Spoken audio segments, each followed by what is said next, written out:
Warning. The Federal Communications Commission has determined the following content to be emotionally harmful. Funny things that you think's funny aren't funny. Give me cocks all the time. I want cocks all over me. The Alan Cox Show kicks ass, man. Welcome.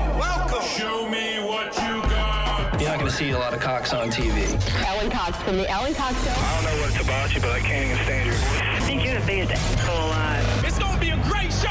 Let's kick it. I'll say kick it, and you'll just kick it with a tasty groove, okay? 1, 2, 3, kick it. Kick it. Come on. God damn it. Put you one time, kick it. What the? Alan Cox. Here we go. He'll ad-lib. He'll be fine. It's the Alan Cox Show on 100.7 WMMS.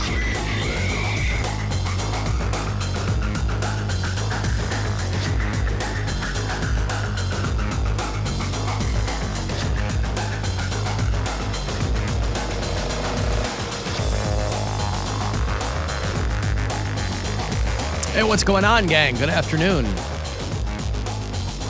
Hi there, welcome. My name is Alan Cox. Thanks for being here. Glad to have you. Say hi to Bill Squire. He's right over there. Hey, creepy hugs, everyone. Thanks for listening to and watching this episode of the Alan Cox Show. Don't forget to like, subscribe, and share a cold one with the boys. Poundcake is back in Studio G.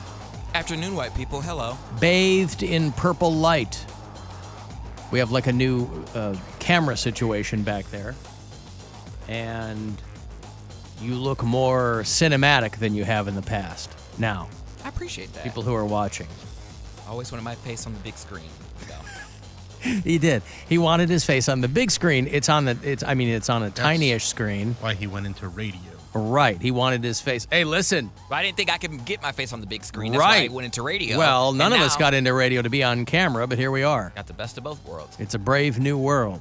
I just like being in a tiny, dark coffin and talking to people I couldn't see. That was my lifelong dream, not to be on camera every day. Am I on that TV? Because I haven't been in the studio since you guys changed the camera. No, it's not on the TV. It's just on... I'm not casting you to one of the monitors. You're on the live stream. People okay, I thought I was like when people walk past the studio, they can see my face on the screen. No. Okay, because I'd be like scratching my ass and stuff, and I'd be doing stuff. So well, now you're making me want to put you up on the big screen. No, it's an invasion. Because I'd be like, but we're not. But the bottom of the frame is waist high, so nobody's going to see you scratch your ass unless you stand up to do that. Do you stand to do that? How do you scratch? I'm not an ass scratcher. How do you scratch your ass? There are times when I stand up because I'll have a wedgie sitting down for so long. And so I'll just pack my package in and then I'll, scratch my ass and then pull my underwear up. Because now I had... Always in that order? No, not always in that order, but I had fat underwear that had to fit me when I was fat. So now that I'm skinnier, they don't fit me the same way. So I always have to pull them up. Same with my pants. Huh. These are my fat pants. Yeah, but underwear is... Underwear has a lot more give to it than normal pants would have. You had fat underwear. Well, yeah. I had underwear. Most underwear is very, very stretchy and forgiving. Usually I wear in between 30 to 32. So I had underwear that was that fits 32 to 36. So that's a lot of range. I was going to say, aren't those hanging off of you then? I mean, I'm a 32 waist. Aren't those hanging off of you? I mean, I'm not going to show you my hole because I don't know if I've Don't show me your hole. But I mean... keep your holes to yourself. Please. These are my fat pants. These are my guest pants. They guess what size I am when I wear them. And I can do a whole Jenny Craig, look at me now type thing. Mm-hmm. But I didn't. I went to Orange Theory. All right.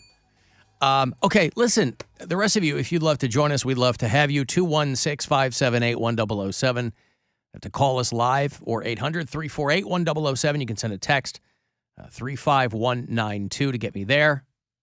Alan Christopher Walken is 80 today. Well, there you go. I saw him trending, and I was like, I hope it's his birthday. Oh, no, yeah. I hope it's his birthday. It is. He's 80 years old today. Yeah.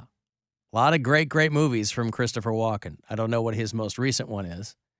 I know he's going to be in the second part of the Dune movie, which seems tailor-made for a guy who looks like Christopher Walken. My two favorite Christopher Walken movies are only about 6 years apart.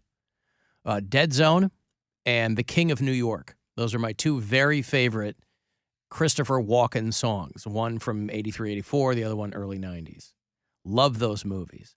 But he's done a ton of great ones. He was one of the bad guys in Batman Returns, in True Romance, right? Has that whole monologue there before he kills Dennis Hopper.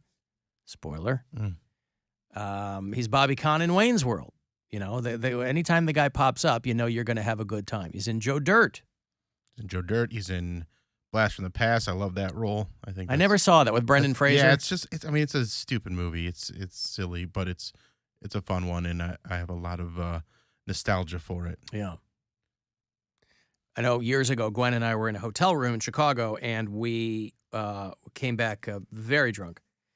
And I turned on a movie called Seven Psychopaths in the hotel room, and it was like Sam Rockwell and Colin Farrell was in it, and it was just kind of one of these madcap, everybody's a weirdo in it type movie, and it was very entertaining. I think. I was very drunk, but I had a good time watching it, and I assume that irrespective of my level of inebriation, I might have enjoyed. I haven't seen it sober, so maybe I should go back and do that. But I mean, he's in that movie that they did about the car bombing dude here in Cleveland. Oh, Kill the Irishman. Kill the Irishman. He was in that. The movie about Danny Green from about a decade back. So it is weird anytime you see someone trending. You know, if it's somebody political, you know what's going on. But if it's a celebrity and this person's trending, they're very rarely trending for something good. So you're like, oh my God, this person either said something that now everybody's piling on, or they're dead. Because birthdays, I don't know if that, trends, but so do we I think it does when it's like an 80-year-old, like when you're getting pretty old, I think it trends. But also, I think the reason it starts trending is because someone says Christopher Walken is this age, and it starts to pick up a little steam, and then all the replies are, I'm glad he's not dead. Right. Right. Everybody passes around that gif of Denzel Washington fanning himself in relief.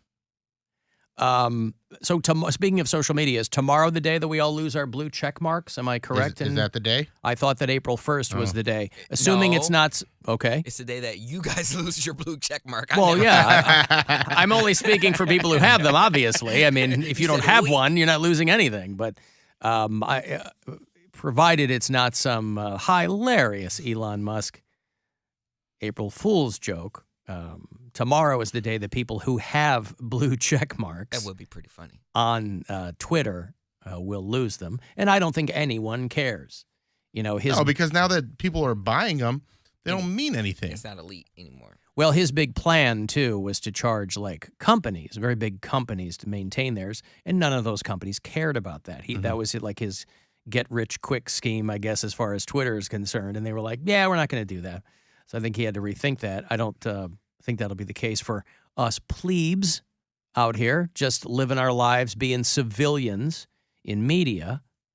But we were fine before the blue check marks, and I have a feeling that we're going to be just fine post check mark.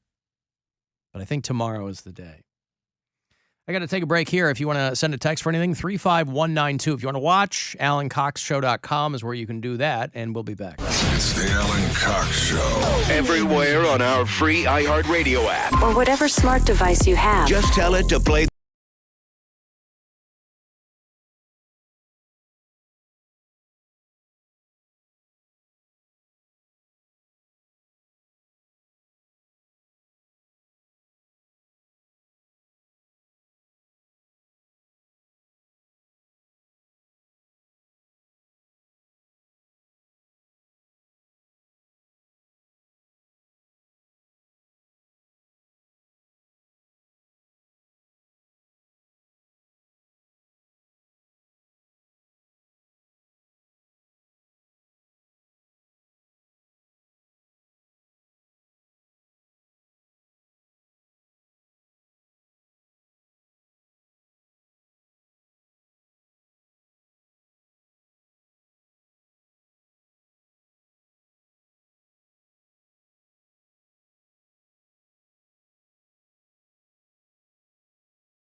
Someone commented, "That's what you get for going to those parties." I was like, that's my sister that you're talking about? They made it more about the parties than her actual murder and disappearance. Listen to Party Cruise, spelled CREWS, on the iHeartRadio app or wherever you get your podcasts. This is The Buzzard. From the Claiborne Ford Lincoln Studios, serving Northeast Ohio since 1973. Proving what one man can achieve with an utter lack of charisma. One of the great achievements of our time. Alan Cox. On 100.7 WMMS.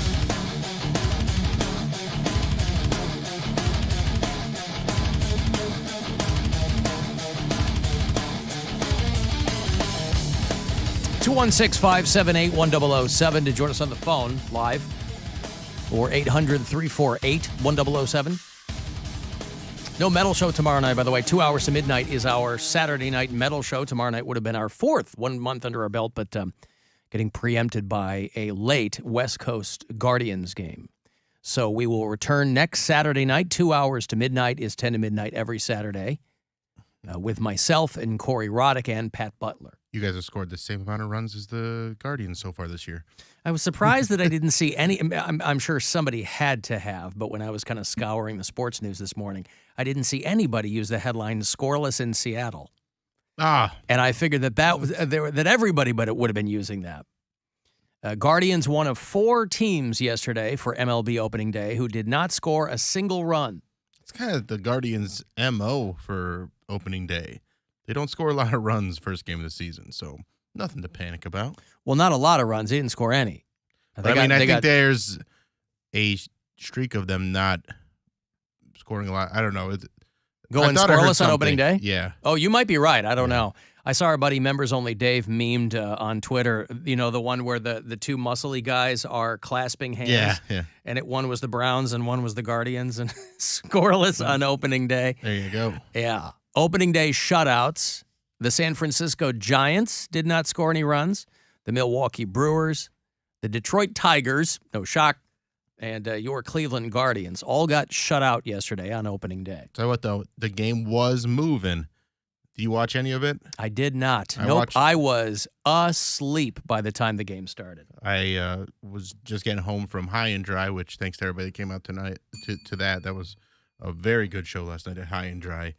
And got home, watched till about the 6th inning, which didn't take that long because that pitch clock makes a difference. Yeah, they said it's movement. They said it's shaving off an average of 18 minutes per game. Right. Which is nothing to sneeze at. That's 18 minutes of them doing nothing. Though. Right. So it makes a big difference in viewing it because it's just pitch after pitch after pitch rather than all that, that 30 seconds to a minute between each pitch, which I was going to say, egregious. So for people who might not be down with what's going on, one of the new MLB rules is they instituted a pitch clock, which is 30 seconds between hitters, right? You can get all the way to Mars by then. Right.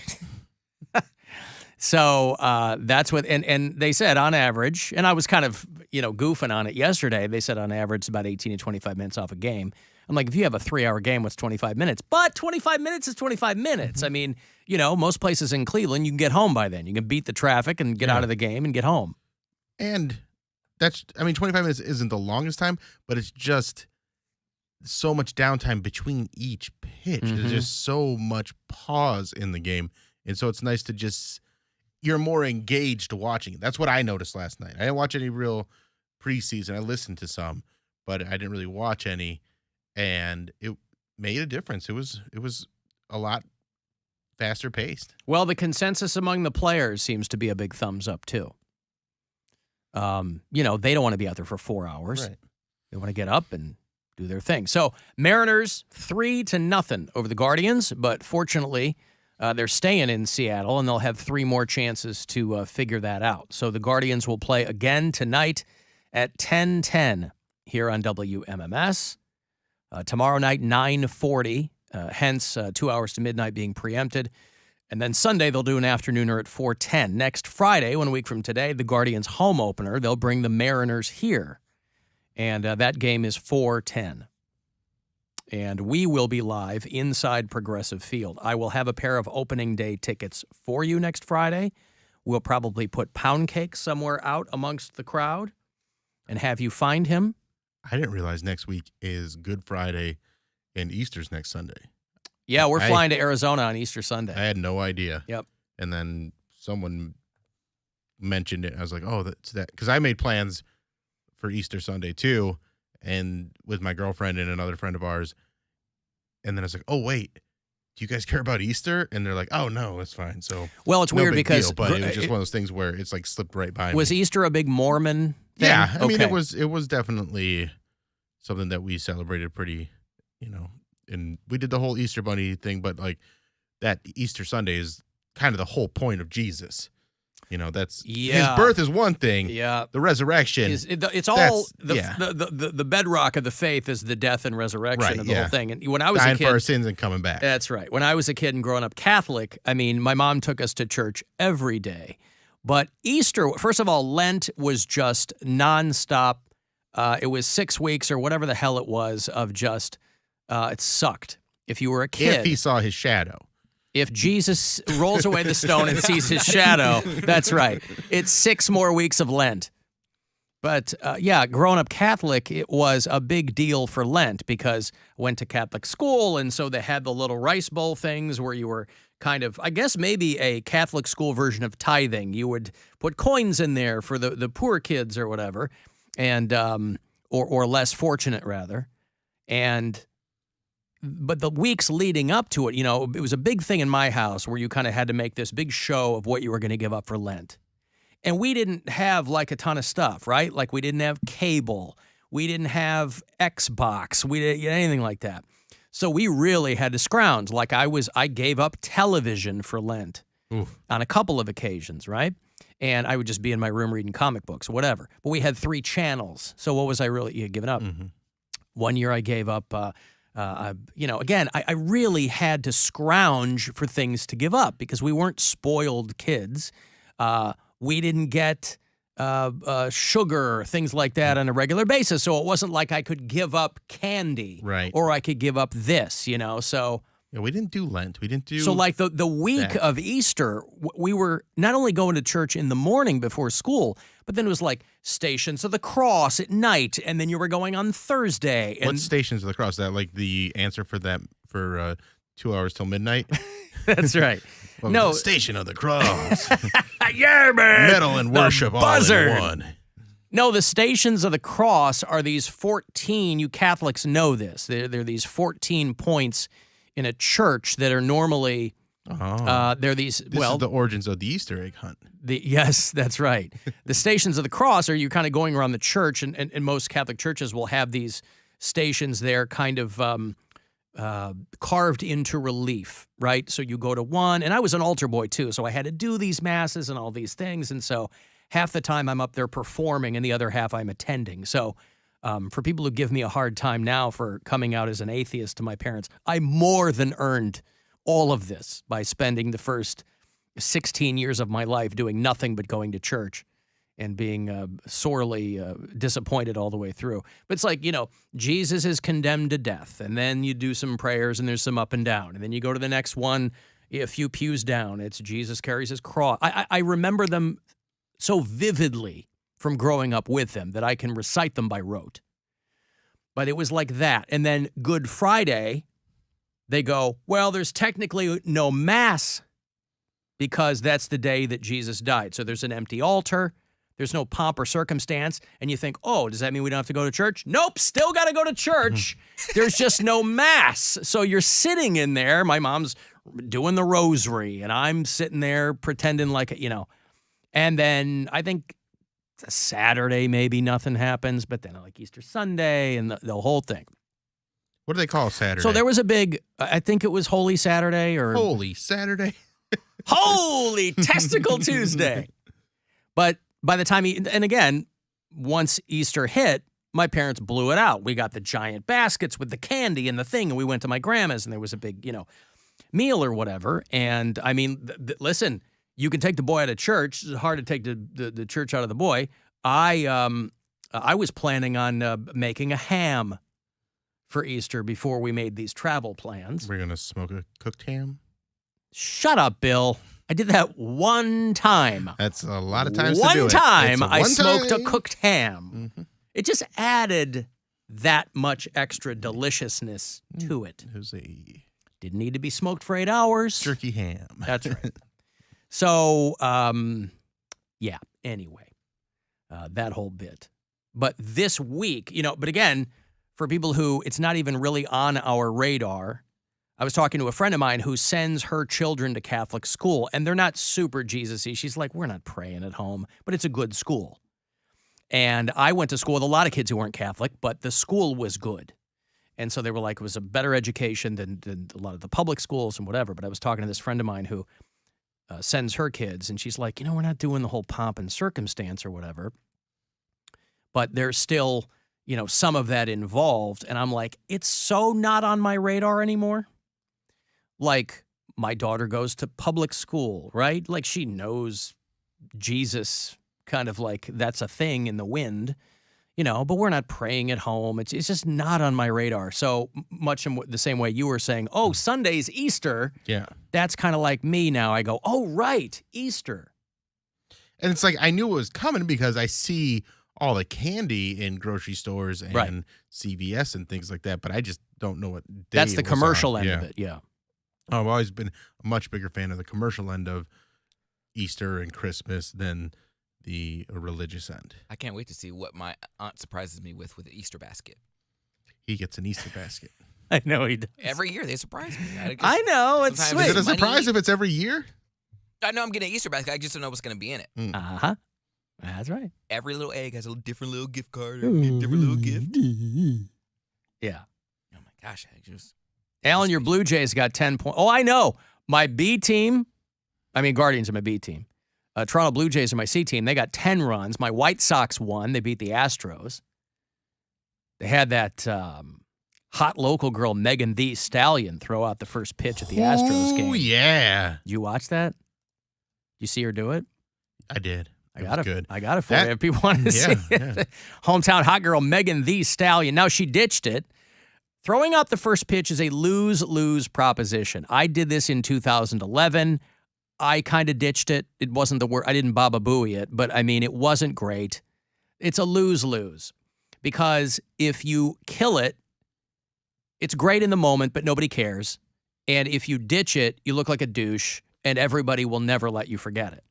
So there's no upside to throwing out the first pitch. But Thee Stallion, who is from Houston, they got her out there to throw the first pitch. If I ever throw one out, I'm throwing it as hard as I can. And I'm not going to practice In what beforehand, direction? Just towards the plate, but I'm just going to throw it as hard as I can, and I'm probably going to use my left hand.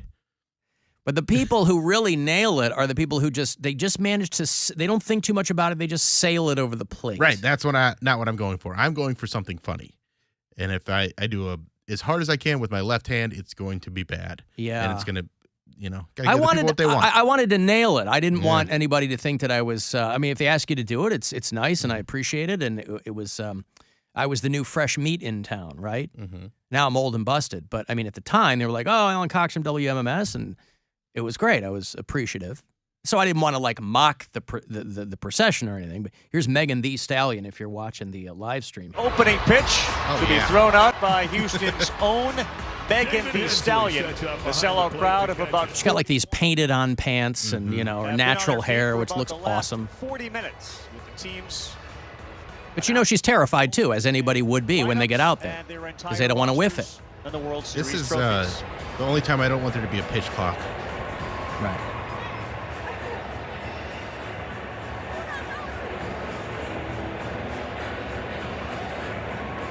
She's just standing there waiting, and then she kind of has a little bit of a.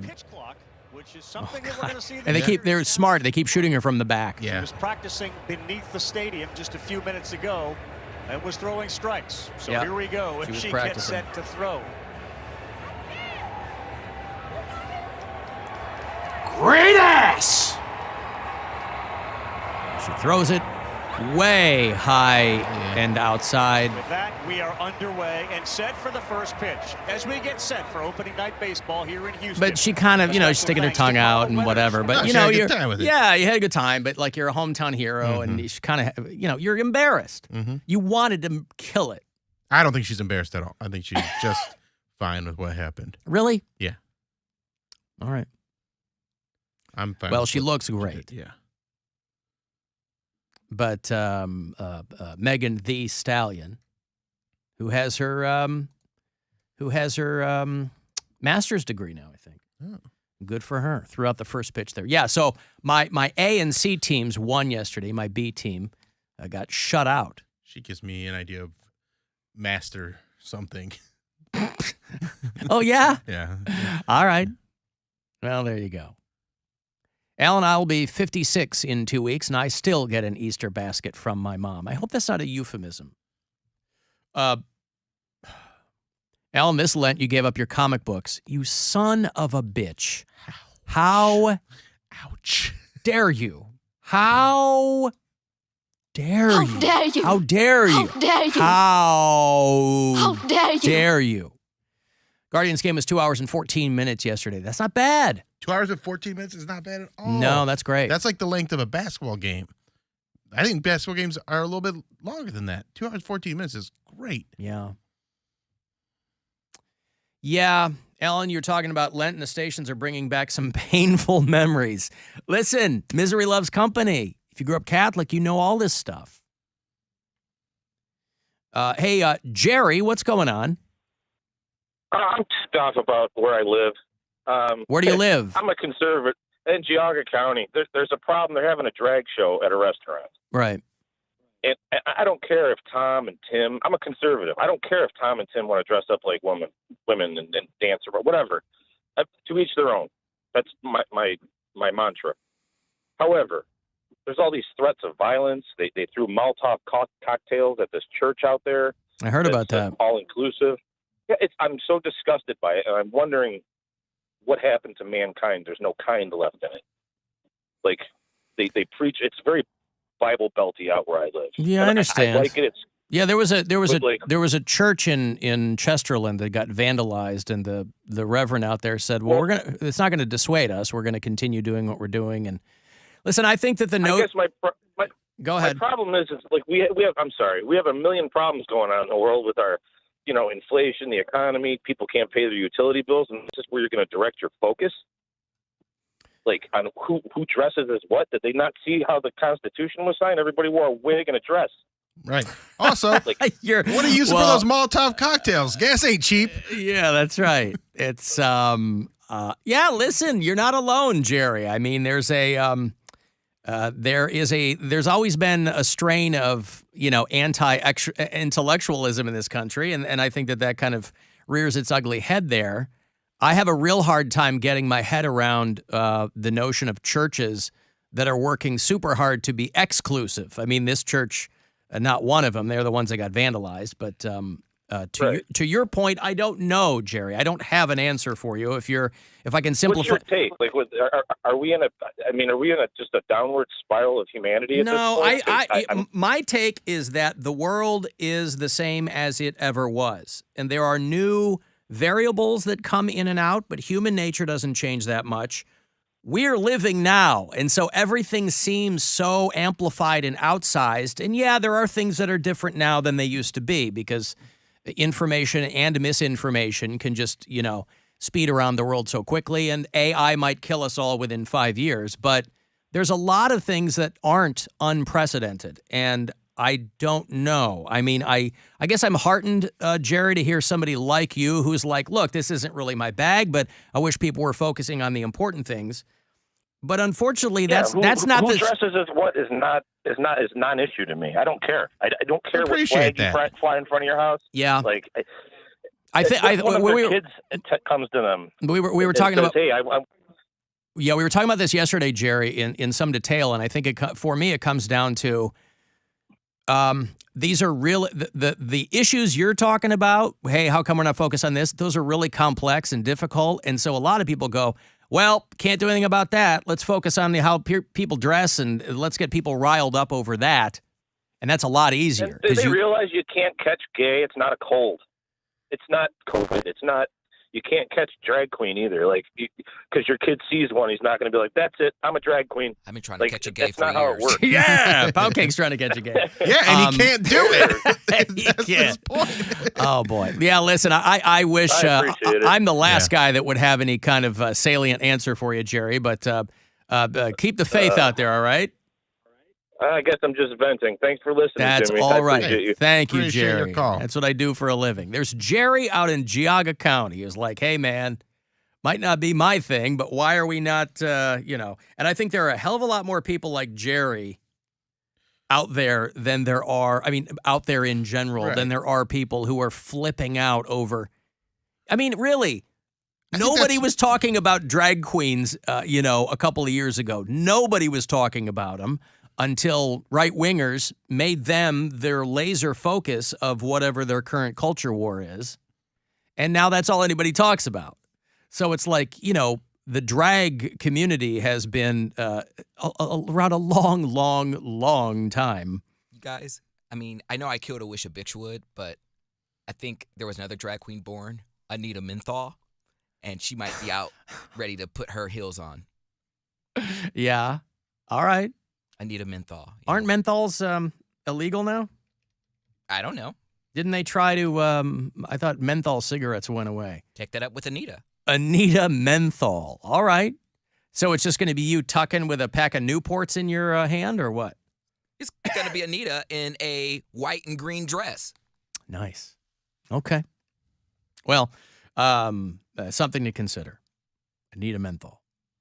Listen, of her own Cody Helpful Poundcake Brown can be out there amongst the people flying the flag. Why not? I'm not tucking again, though. No way. That's the one thing that's keeping him from being Anita Menthol. I am not tucking. I can't believe that's not even a Camel Crush can get this young man to tuck once more. I'm just so. Listen, you did it once. You did it once, and that's precisely one more times than I've ever done it. So good for you. Blisters on my feet. Yeah, but you did things that I never thought I would like. I never went. Well, I went to a nude beach, but you did like a nude resort. That's different. And I have. Like I shouldn't say that. I have dressed in drag before. I've dressed in full drag before, not to perform, but for Halloween. But I did the full regalia. But you didn't tuck though. You didn't really need to. With I didn't what you were need wearing to from what I Yeah. was wearing. Right, I wasn't performing, but I did the full thing. What's that? I feel like that's not committing though. Well, I had to shave my pits. I had to shave my pubes. I had to do everything. You didn't have to do that. Nobody's going to see those. I shaved my legs. Well, I knew. But nobody's going to see what you did. You went the extra mile because you probably felt compelled to, but the devil's in the details, of course. Because I knew, I was like, I'm going to do, this is a once-in-a-lifetime thing. Drag is not my thing. I already knew. I didn't gravitate towards drag. I leave the drag to the real drag queens who people feel called to do that. Like, that is their thing. It was never my thing, but I'm open to, a new opportunity, a new project. And I did it for charity, and it was fun. But I knew the moment they said, so we're actually going to have you tuck. I was like, okay, well, this is not for me. I don't like that feeling. It feels like, I don't know, like you got kicked in the balls or something. That's what it feels like to tuck. Well, for me, I couldn't because, I didn't have socks that big, Bill. All right, I got to take a break. Hey, if you want to send a text for anything, 35192, AlanCoxShow.com. Listen wherever you are in North America on the iHeartRadio app. Buzzard Radio. The Buzzard. Is Rover. Where is that?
WMMS, Cleveland.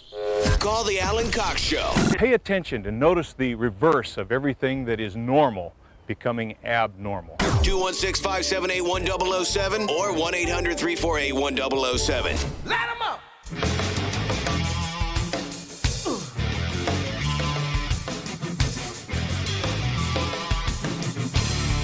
Looking good through the window, shining red and blue light, yeah. A little thick in the bottom, but still looking all right. Ah, Sammy. A little thick in the bottom, but still looking all right. Van Halen towards the tail end of the Hagar administration. Their ode to the city of Amsterdam, which is under a bit of an existential crisis right now. I've never been to Amsterdam. My wife's been there a couple of times. But, you know, people go there for very specific reasons. They go there to the coffee shops so they can just smoke, hash, weed, whatever. And then the red light district, the sex workers. And a lot of those sex workers are leading protests in Amsterdam because, you know, those red light districts are centuries old. We didn't get to go to Amsterdam when I was a kid because we're Mormon. We had to go to Amsterdam.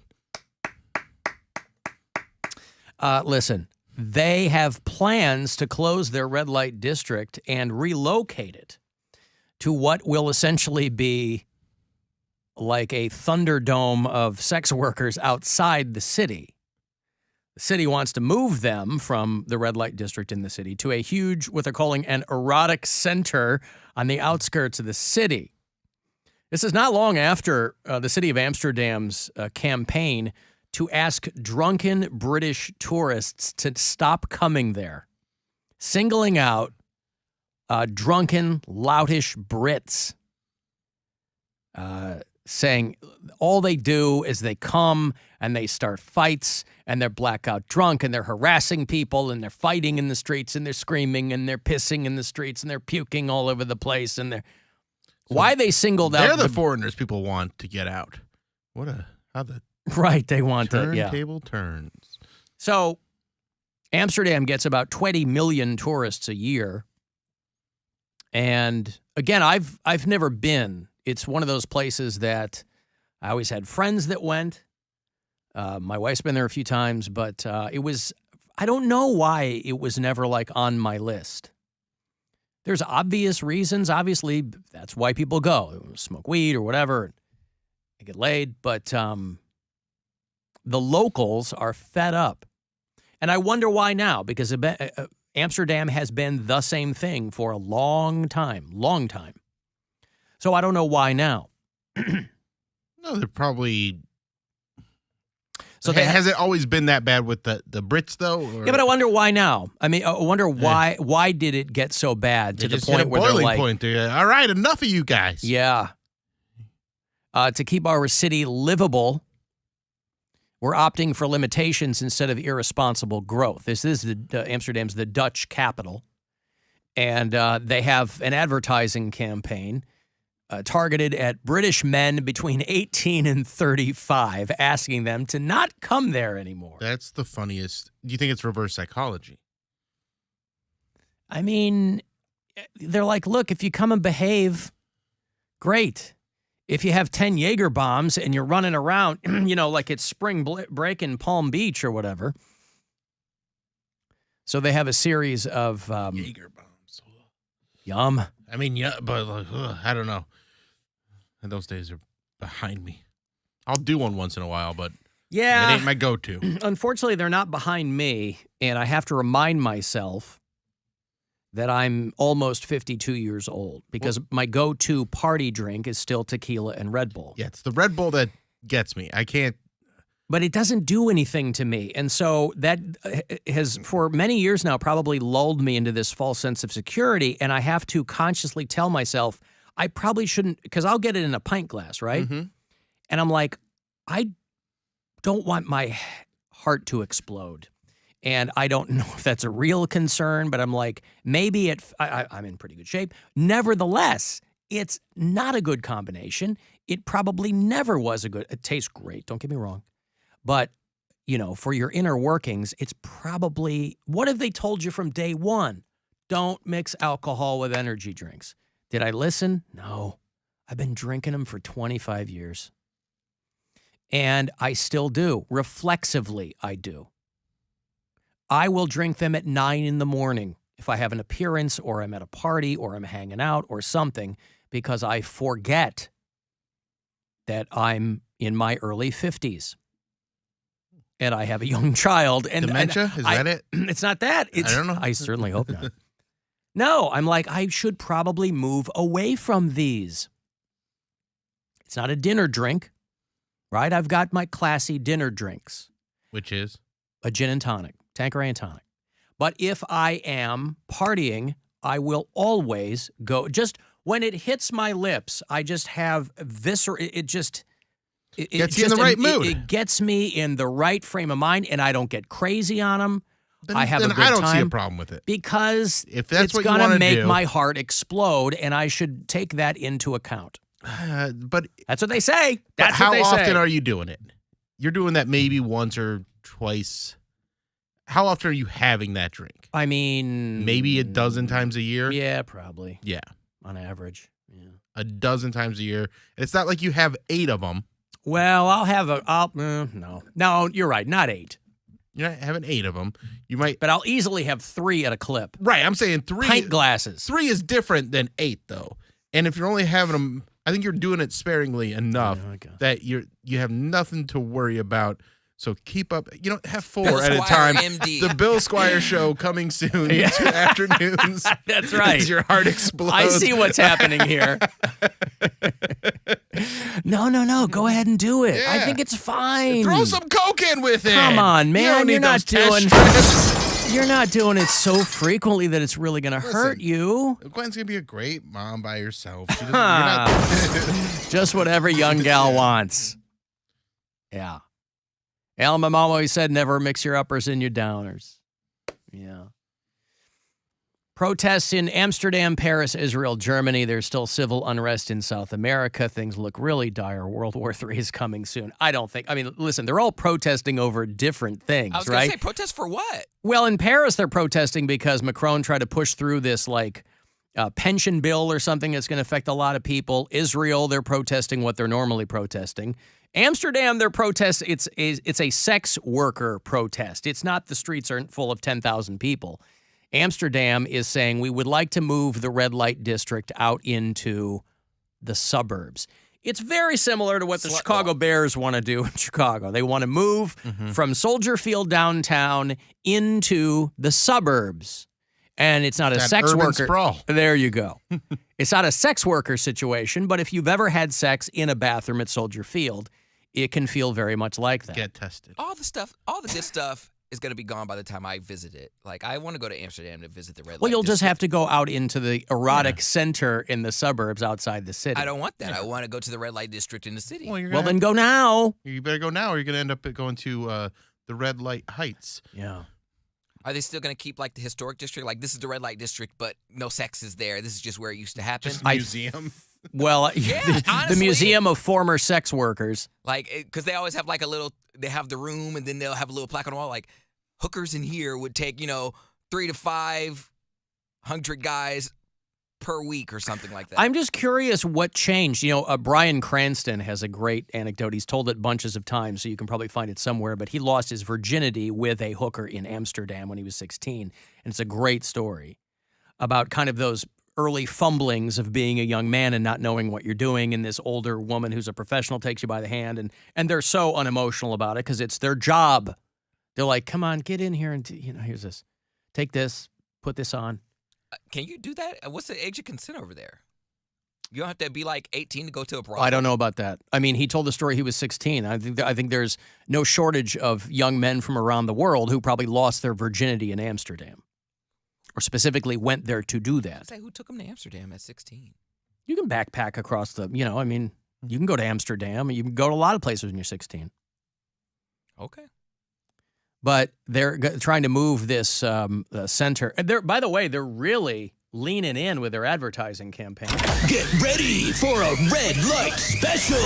Amsterdam's red light district's blowing out of business sale. Everything must come. You bang it, you buy it. Bargains on butt stuff. Foot stuff, buy 1 foot, get 1 foot free. This sale will finish before you do, so don't miss out. So, It's a lot of splashing. Thank you. Who knows what will happen there, but I'm curious what is different. They're like, well, we want to reduce crime. But there's always been crime around the red light district. Yeah, but they want to reduce it. I guess they do. It has gotten, it reached a critical mass there, if you will. And so that's what they're looking at. Did you know Rob Dyrdek was from Ohio? Yeah. I did not know that. Yeah, I know people that used to skateboard with him. Yep, same here. He's from out Dayton way. Yep. And he was talking to somebody about how he doesn't like coming back to Ohio. Do you see this? Mm-hmm. I hate coming back to Ohio. I didn't know he was from Ohio. Yep. I only know him from, obviously I know he's a skateboarder, but that wasn't my culture and I didn't like pay that close attention to it other than playing Tony Hawk Pro Skater. And I don't know if Rob Dyrdek was a character in that. He wasn't, but Chad Muska was, and I think he's from Ohio as well. Okay. I just remember watching Robin Big and I loved that show. Yeah. Rip Big Black. Do you ever miss Ohio? I don't. It's impossible to miss Ohio. Yeah. Every time we leave, we're like, why do we live here? Yeah. You know, I think early on, it was like, you know, Ohio is my home. And I was like, I'm going to move back here. And then I came back after like 10 months and I'm like, okay. Hell no. What is this place? I'm never coming back. Hell no. Ohio does not suck that bad. You can't wait to get out. It's all you talk about. What are you talking about? But You're the guy that's going to that's- plant your flag in Ohio tourism now all of a sudden? I never said I hated Ohio. I said I wanted to get out because this is all I've ever known. But I would definitely come back. This is my home. This is all I've known. Like the people here, every connection I've made was because of someone here in Ohio. So I can't really hate it. Well, you also don't have Rob Dyrdek's life either. Right. And it's one thing to, if you had the path that he went on where he left Ohio because he was getting paid and he was set up pretty nicely in Southern California. I could see how when you get in that situation, you go to Southern California, you make a good amount of money, and it just keeps going up and up.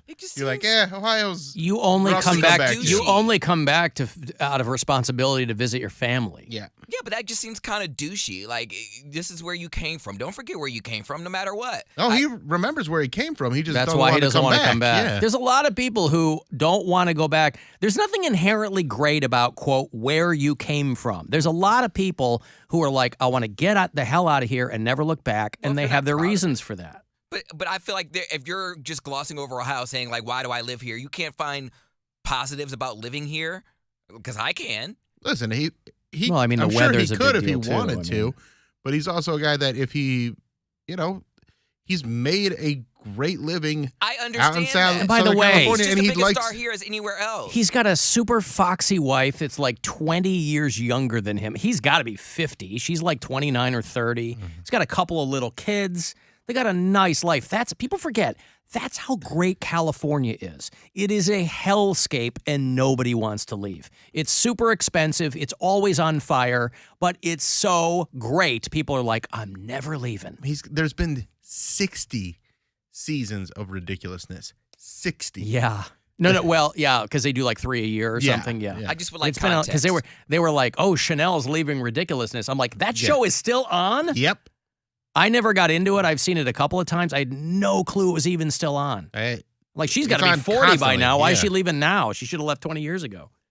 I just need context. I don't know why. I mean, I think weather. If you say, I think weather. Okay, but people he are didn't like, say that.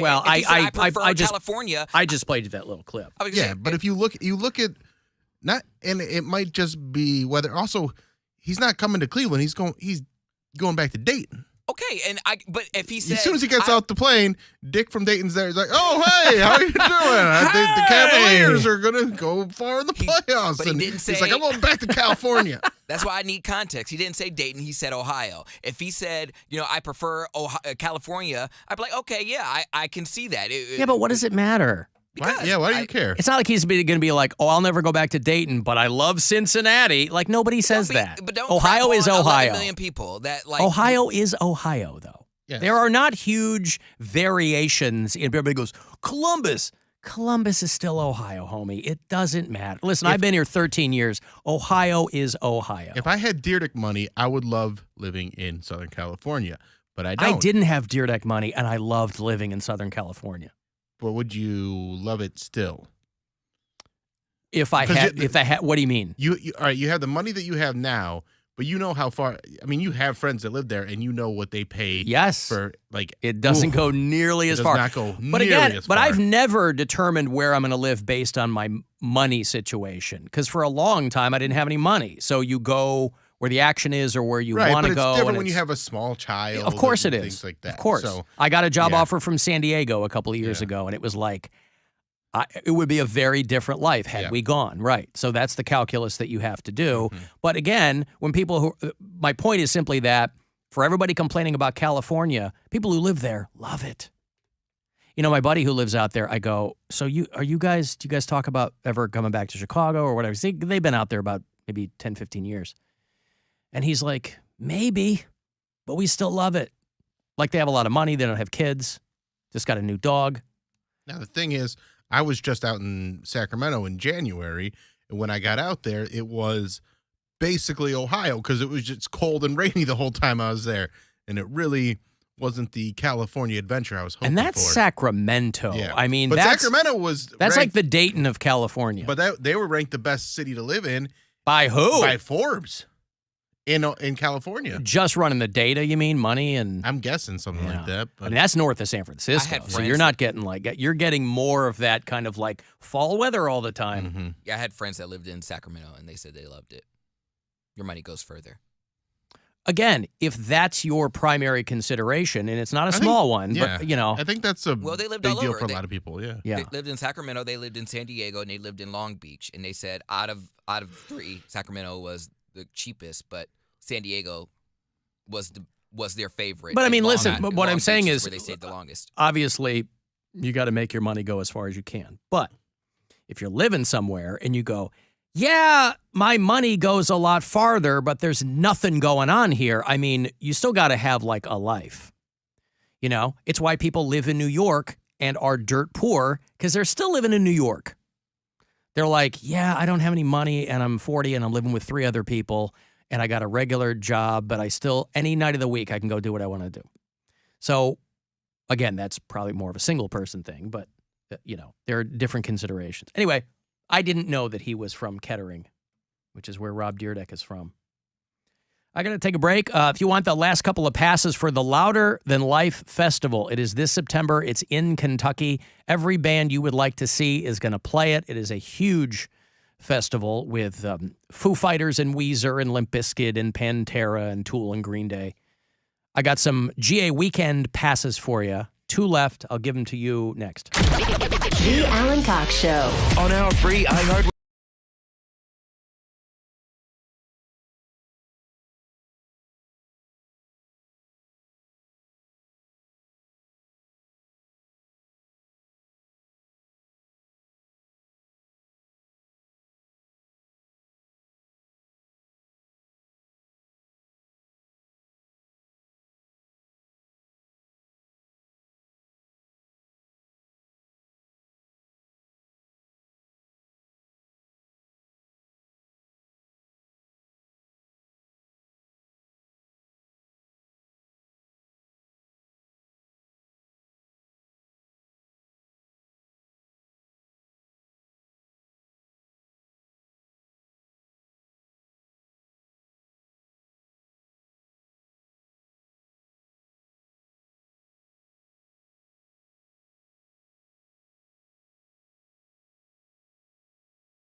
app or wherever you get your podcasts.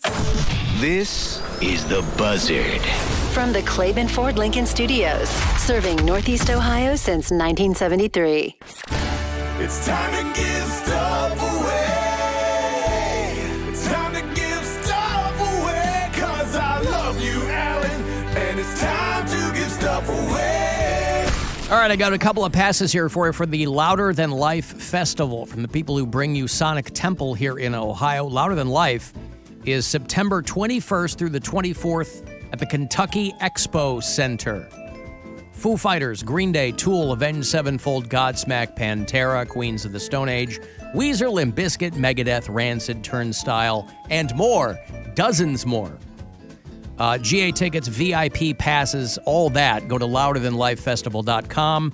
I will give you the last 2 GA weekend passes I have for you here. So have fun. 2 for Louder Than Life this fall.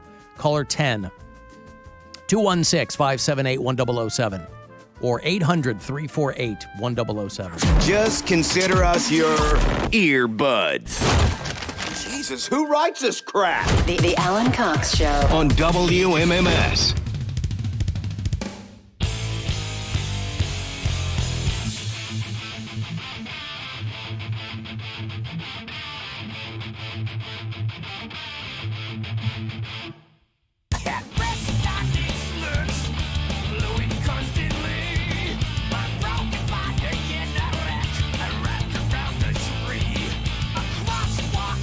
I think it's awesome that Megadeth is kind of really back in the mix now.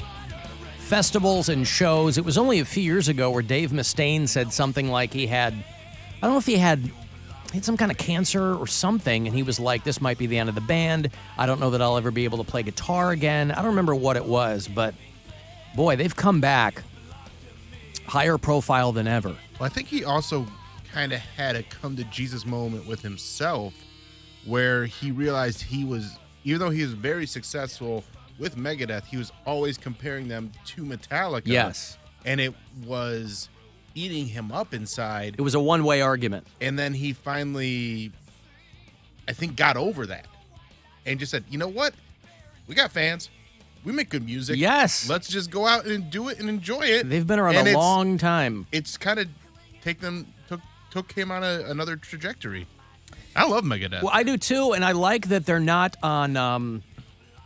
Maybe it's what you're talking about that made him cool with like opening for newer bands. Yeah, because you'll see like, and I know Lamb of God's been around a long time too, but Lamb of God and like Megadeth opening, and you know. Yeah, there was like a bit of an ego thing that was holding him back in a way, and now because who did they just open for last year when they were here? Like Coheed or something, it or wasn't Coheed. Okay, I don't think that, but it was.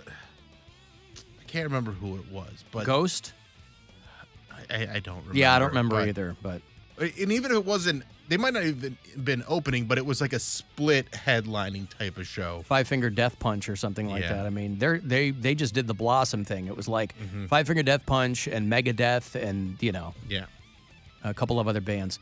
Speaking of which, no metal show tomorrow night. We're getting preempted by a late Guardians game since they're kicking off the MLB season with 4 of them in Seattle. So those are West Coast late night games. So 2 hours to midnight will not air this Saturday night, but next week, me and Corey Roddick and Pat Butler, if you've been joining us for our weekly metal show, it has been a lot of fun. So I had this week all put together, and then it was brought to my attention that we're going to get preempted by the Guardians. So we'll have that for you next Saturday night. But now you have that on your calendar, so you know. Right. On the calendar. The other, because it doesn't happen that often that they're going to preempt you. No, I think tomorrow and then one in June. Yeah. Maybe some Cavs playoff. Yeah. Don't know about that yet. We'll see how that goes. But the Guardians get shut out yesterday, opening day, one of 4 teams to not score a single run. But they get another crack at the Mariners tonight in Seattle. It was 3-0 last night. 10-10 tonight. 9:40 tomorrow night, as I said, and then an afternooner to finish that series on Sunday. That'll be a 4:10 first pitch. And then 1 week from today is the Guardians' home opener, and they will play the Mariners again. Is that going to be a tequila Red Bull day for you? I think that will be a tequila Red Bull day for me, yes. We will be live from, I think, Corner Bar inside Progressive Field. And we won't be doing our show. It's going to be like if you joined us for St. Patty's Day, where the whole MMS crew was there and we would just kind of get on and off the mics and dick around for a while. I think that's what it's going to be. I think Stansbury's going to join us. That'll be nice because he didn't get to come out. No, he didn't get to come out for St. Patty's Day. So it'll be good to hang out with him a little bit. I think Corey will be there again. Hopefully the RMG gang will be there, but I don't think the park even opens until 2. So I'm a little foggy on the details. I will have a pair of home opener tickets for you next Friday, day of. So I'll plant Poundcake somewhere, and he'll have those. And if you find him, and I don't know what we'll do, maybe find him in a little pinky in the coin slot, and he'll give you those tickets. I don't know. Okay, go stand outside with some Funny Stop tickets. Yeah. So I got a couple of messages on the iHeartRadio app about Poundcake. Alan, I have been a listener on and off for years as time allowed. And I've always been kind of on the fence about Poundcake until I listened to a podcast from like a year ago today where he was talking about my 600-pound life and just giggling like a maniac. I want to hang out with this dude. Love you, bye. Yeah, see? That's all it takes is Poundcake laughing uncontrollably at fat people. Listen, I am a fan of that show.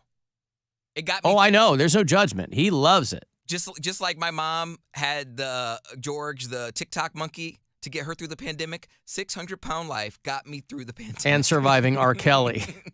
But you can only watch it on rerun so many times. Like, I felt so weird. He's like, I know how this ends. Right, yeah. Every time I would have a date to come over Netflix and chill, at the top of my queue, it's like, because you watch Surviving R. Kelly. It's like, Surviving R. Kelly, the aftermath and the sequel and all the other kidnapping rape movies. I'm like, but 600-pound life, I feel like whenever I turn it on, everyone's like, yeah, 600-pound life. Because it takes a matter, like, it's so entertaining. The fact that these people are there, and I want to know their story. I want to know their story. It's educational but the and reason this Their guy story likes is you. that they're 600 pounds. But how? It's in the title of. But how? They can't They show stop you. eating. But at a certain point, like at 400 pounds, you're like, oh, wow. No. Bitch got a problem. Yes, they can't stop eating. And the fact that the whole. Or they don't stop eating. Yeah. The whole. Can't stop, won't stop. The whole part of the movie or the whole part of the TV show, the whole point is to get down, I think, 400 pounds. You got to get to 400 pounds for them to do gastric bypass so you could get even skinnier. I think it's like 400 pounds or 500 pounds. And I'm like, they can't even, they're losing weight to get a surgery to lose more weight. They're too fat for surgery because the doctor didn't want to take it because they're a risk. Yeah, they could bleed out before they even get them sewed back up. So I'm like, wow, like you're like, and these people put their lives on display. And I remember there was one episode. He loves it. I have that. My supercut of him is what that guy was talking about. We were talking about my 600-pound life. My George, stop. Stop making me laugh. He can't get enough. Dr. Now is just so matter of fact and so frank. There was a guy that came in. You need to lose weight. You can stop eating and start the exercise. No, it was more than that because this dude came in pissed because there was a guy that came in and he was fat and he stunk. Like, I don't know if he washed all his crevices or what. And he was in the waiting room and the doctor now was like, P.U. He's like, did you wash? He said, I have nurses in the lobby throwing up and passing out. He was like, I don't understand why you're not washing yourself. He's you like, need to stop eating and get food deliveries and love Dr. Now. Dr. Now with don't his play. jet brown hair. He kind of looks like Jigsaw though. Not he's gonna like, lie. I can't lose weight. You need to get off your fat ass. And he's like, Mr. Very blunt. You're not showing discipline and you're going to die. You're going to die because you won't stop eating. But you need to stop. This person was so fat and so stinky that people were passing out because they smelled him. And Yeah, because there's folds that you can't get under and clean. Ugh. It's just like Michael Jackson was making people pass out. And they had it's different. And then Bill Cosby was making people pass out. It's different. Oh. Did Bill Cosby ever have anybody on? Did he ever sit on the porch and have one of his hoes hose him down? Like they were getting, hose. I don't know. We don't know. They were hosing this. All these people on there have like significant others. Like they all have spouses, and she's like, "My Jeremy." And they're always Washington. mean to them. No, it's not. Oh, No. I mean, like are. the fat person's always mean to the spouse that's taking care of them. They're like, I'm hungry. Like, Yeah. what am I supposed to do? You're gonna leave me here starving? What am I gonna do?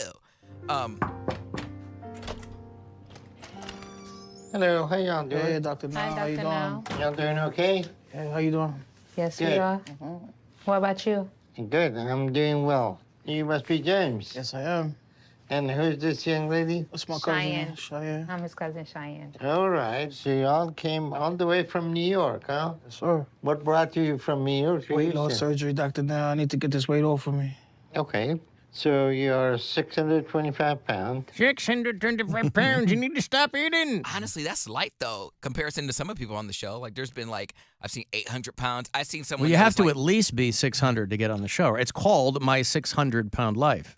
I saw someone that was 925. I was like, damn, you are 925. Months ago. And when you left the hospital, you were down to 546. So you lost only 9 pounds since then. But Renee has lost almost 50 pounds at the same time. And she hasn't even had her bypass yet. What in the world is going on with you? I guess I'm eating the wrong things. You think it's funny? Do you think it's funny to eat the wrong things? Can you play the one with the stinky person? Like, the way he came in, he was just so mad. Like, he was pushed up against the door, like, what is wrong with you? What is that smell? What is that awful smell? And he's like, nurses in the lobby are passing out because they smell you. You don't wash? What's going on with your cellulitis and what is your shoes? I can't fit into them properly yet. All right. So what is going on with your personal hygiene? You heard of something called soap and water? You heard there's something called soap and water? I have a couple of people back there puking from the smell that you have. There's a couple people back there puking from the smell. Passing out. Oh, I love it. The funny thing is he's got the same delivery as the guy doing the sexy vows. Dude, we'll It's find just out like- if you're going to be a toaster strudel or a Twinkie. Stop eating both. You're eating too many toaster strudels and Twinkies. That's how these people get. That is their payment for doing the show, is their surgery. They probably get all the. Well, you also have to. What sucks for these people is that you have to agree to be humiliated on television. At That's that what point, it is. I think you've lost. Like, these people don't really have high self-esteem. No, it's not about high self-esteem, but whatever you might, just because you don't have high self-esteem doesn't mean that your low self-esteem can't be decimated even more. You can't get take even it worse. worse, yeah. And because you're in a bad spot in the first place, like, you're being offered money to be on this television show, and they go, well, we'll help you. And they, for a lot of these people, they do, but you're getting paid to humiliate yourself on television. Now, are you For going to lean people into like it? you, Cody. Do you think you would lean into it if you were on this show as There has to be people on there that lean into it. Yeah, and they're like, if I'm going to be on the show, I want to be memorable, so I'm going to be stinky, and I'm going to be belligerent. I don't know if they do that. There's the people that always make the excuses. Like, they purposely don't make their weight. And they're like, wait, please give me one more chance. One more chance. I promise I'll lose the weight. And he always gives them another chance. And then they're like, well, I'm just going to have one little snack. But how many true success stories does this guy see?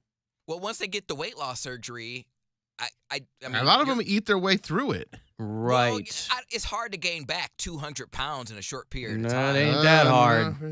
Well, here, there's people out there puking. And passing out. And passing out. It's in my bathroom. Yeah. So why not taking a shower? Well, I do have a rash underneath here too, so that's smelly. Yeah, but that would not cause swelling if you take a shower every day. Oh, that's true. You got to take a shower every day. Oh, that's true. I didn't think That's about it true. like Take that. a shower. Well, yeah, self-care, they say, is the first thing to go, right? Yeah. You don't look good. I know plenty of fat people that smell really, really good. Like, they, for all intents and purposes, like, the only thing they have against them, the only strike they have against them in society that people like roast them for is them being fat. Like they smell good, they have good personal hygiene, like teeth and hair or whatever.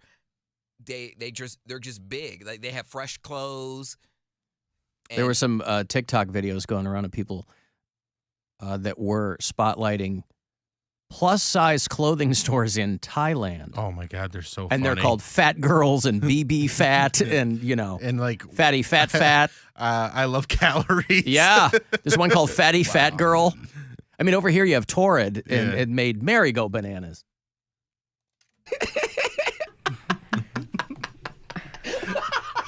My jaw hurts. Yeah, okay, loves that show. Now, that's not his macho laugh. His macho laugh.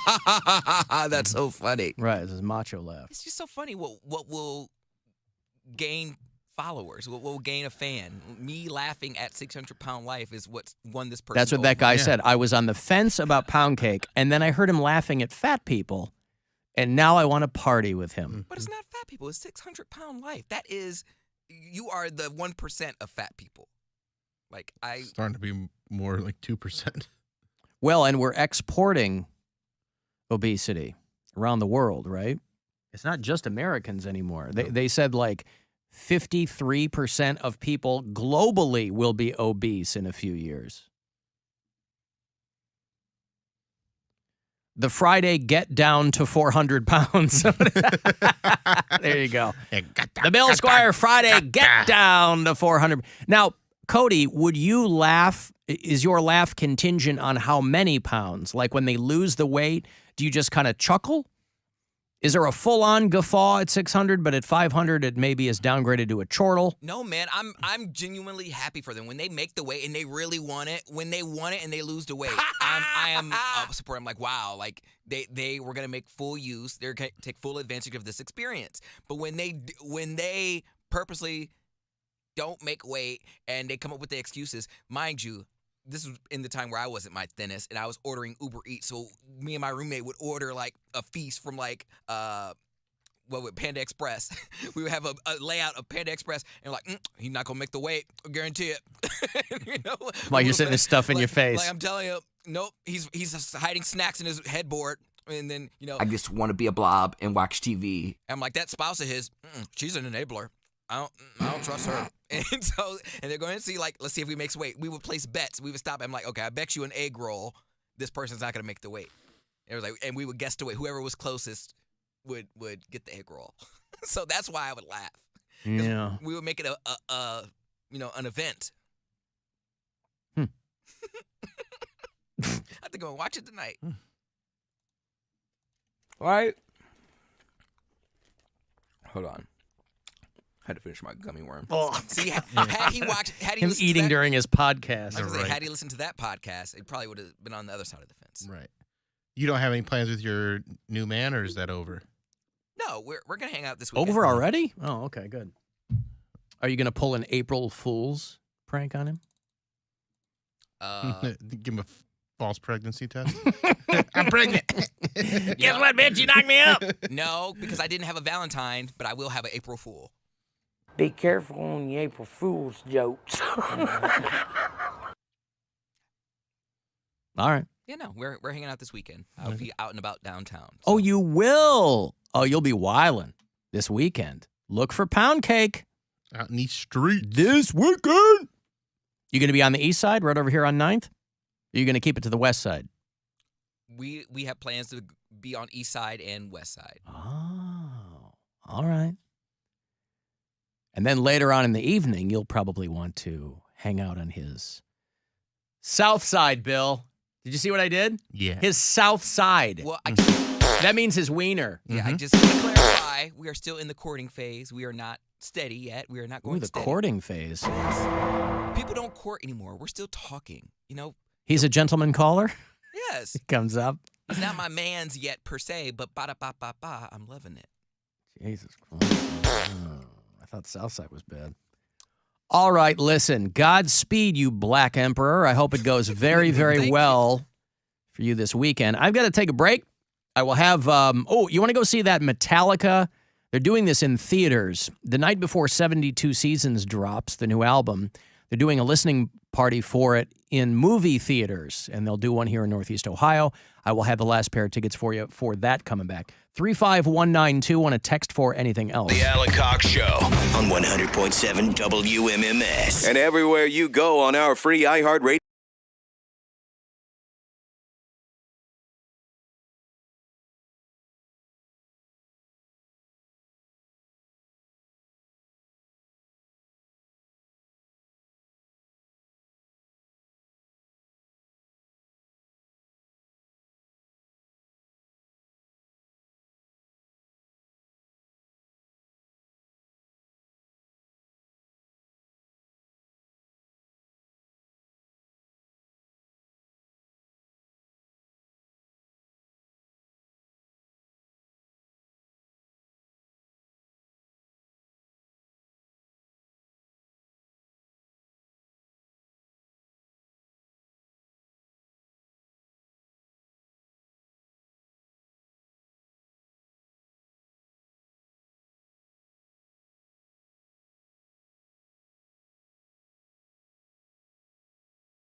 Cleveland. It's time to give stuff away, away. Alan Cox, baby, giving stuff away. Give stuff away. All right, Metallica fans, I'm going to get you the last pair of preview passes here. Their long-awaited 12th studio album is called 72 Seasons. We've been playing you a lot of the new stuff from the Metallica album. The night before it is out, they're going to do a listening party in cinemas, movie theaters around the world. It's going to happen on April 13th, one night only. Metallica.film is going to have the location nearest you, and you'll need that because I get you a pair of preview passes here to be among the first to experience 72 Seasons in its entirety. So good luck. Caller 10, these are yours. 216-578-1007 or 800-348-1007. Voice call received. Put this on the air, dumbass. You think you know it all? You're just nothing but a piece of Talk about dumb that you don't have a clue about. Another satisfied customer of the Alan Cox Show. I hate it. This show sucks. On 100.7 WMMS.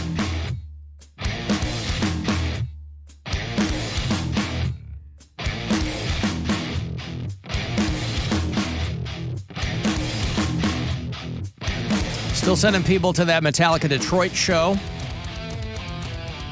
They're doing two-nighters in every city they play. They're doing football stadiums. They're going to play Comerica Park, I think, or Ford Field, one of the two. In Ford Field in Detroit, where the Lions play. You can go to WMMS.com, hit the contest page, and try to get that trip. 2 separate sets each night, no repeats. Different opening acts each night. And we're also sending people to that Power Trip show, which is going to happen out in the Coachella Valley this fall. Power Trip is kind of an old school rock and roll show. And we have an all-access pass trip for you. It's Ozzy, it's Metallica, it's, God, who else? AC/DC is on Power Trip. So for either one of those shows, go to WMMS.com and hit the contest page. And you can try to get in there.